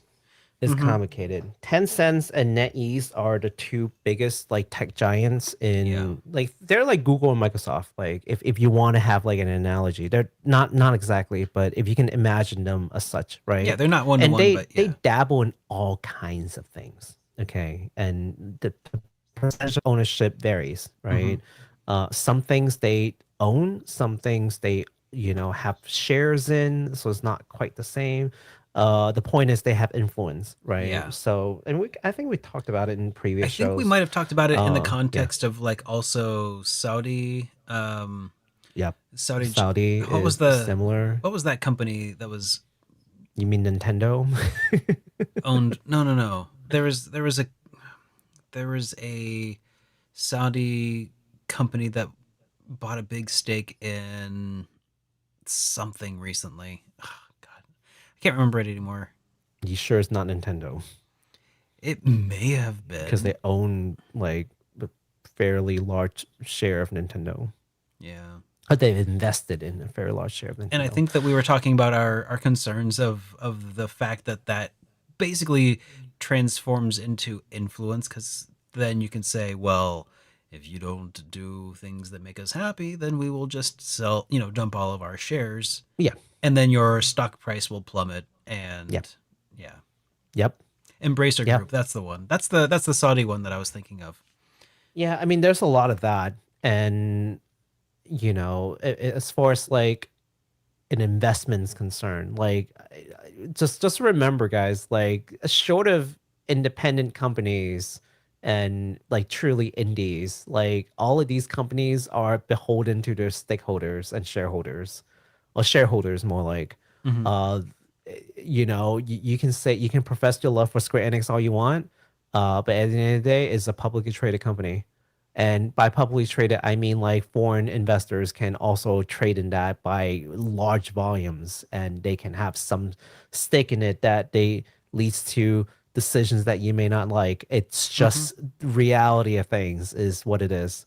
Yeah. But back to the whole Tencent and NetEase thing. Yeah, you're right. They own a bunch of things, and some things are profitable. Like they're actually just genuinely profitable things that they own. Like, for example, Tencent owns League of Legend, basically. Riot. They own Riot, right? And Riot makes bank, right? That's a money making venture. Some other ventures, there are two less scrupulous reasons why they are doing it. One is influence, like shadow influence, which is basically what I talk about. The other one is actually easier for them to conduct technological espionage, which is a huge problem for the states and other companies. You would think that, oh, it's just a game. Like, what are they going to get out of it? Plenty of things. How do you think China catch up so quick with like being able to make a game like Wukong? If you think technological espionage didn't play a part of that in how to like model things and using different engines and stuff, you'd be crazy. They didn't reverse engineer that. HD 2D, how did that just spring up in China? I won't tell. But do I have suspicion that it was technological espionage? Probably. So that's why these companies are set up, right? Like they invite people to go in, and sometimes it's not as like sneaky. Like they'll invite people to work on it, they will learn from it, and then they will take that knowledge back. Like, but that's more like, what are you gonna do? Yell at them for learning? Like, know? So yeah, there are reasons why these companies exist, and they are about as shady as you would imagine, but that's business. So yeah, sometimes business is just shady. Yeah, it is what it is. So next up, we got another question, question from Still Alive, who says, "Do you guys like the Visions of Mana OST so far? The soundtrack." Have you heard the soundtrack yet, Derek? I mean, I played the demo, and I got. I mean, it's a pretty lengthy demo. I played like 5-6 hours of it, and There's been a couple weeks between now and then, but I do recall nothing offensive about the music. I don't have any favorite tracks so far, though, from my time playing it. Like it's fine background music, and sometimes that's all it needs to be. Yeah. I mean, honestly, as long as I'm not like irritated as hell by the end of the game by the music, Yeah. then good. That it has done its job. Yeah, I mean that's like the opposite spectrum to absolutely loving, because loving a track, right, is absolutely hating the track. Like Yeah. it's equally likely for it to happen, right? So Yeah. And to do that, it has to stand out in some way, take some risks. I don't recall, and I didn't play very much of the game, so I haven't heard all of the music. To be clear, so from what I played, it was fine. you know, it's funny because that's basically exactly what I said yesterday when I was streaming it. Like, Yeah. I was like, yeah, the music's fine. Yeah. I haven't heard anything that like really stood out to me and like, wow, this track, like, what was it, man? Yeah, It's like at some point so it might good. happen, further into the game. There might Yeah. be like a boss soundtrack that's just like, whoa, this blew me away. But yeah, it's just ambient, kind of, yeah. Yeah. I think Derek and I are both just like 5 hours into a game. I mean, me starting from the beginning, Derek only played a demo, but it's just And the demo was maybe an hour or two. Like basically, I got past the boat, and it started right at like a snowy area that you kind of like go through a tutorial area. yeah. Like that was the demo. I suspect that's probably only like an hour or two in the game. No, that's 5 hours in. I just Was got it? out of the snowy area and starting in the beginning of where the demo started. Okay, interesting. Yeah, I just got there after about 5 hours. But then I was also running around just looking at things. Yeah. And that's a great sign. For open world. Yeah. Kind of open zone. Did you Open get zone. the Yeah. mounts that you get to ride around on yet? Not yet. Okay, I haven't you're gotten there so yet. close. Yeah. It's so fun. Yep. Those little like fur balls, right? Those little wolf looking things. Are they wolves? Like they're They like might be giant wolves, wolves or with They're tiny like legs. dire Like, puppy. I don't know what they are. They're cute though. Yeah, but we're almost there. We're almost there. Like another like 30 minutes and I'll probably get there. So yeah. But I do like the game so far. And to Derek's point, like maybe like crazy banger music is not strictly required. I would love there to be some further down. Trials of Mana had some amazing tracks. Amazing tracks. Some of Yeah, the best they really tracks. Yeah, but we'll see. We'll see. Thank you for the message. Well, we are all caught up, and it only took us 3 hours to do today's episode. Holy cow! Only 3 hours, really? That's Only it? only three Only whole 3 hours. hours. Of course, probably telling our stories at the beginning of the show when we were fresh. That took like 45 minutes already. I know. Oh, jeez. Okay, we did just get one more super chat here from Yum Game who says Tencent owns Activision before Microsoft, right?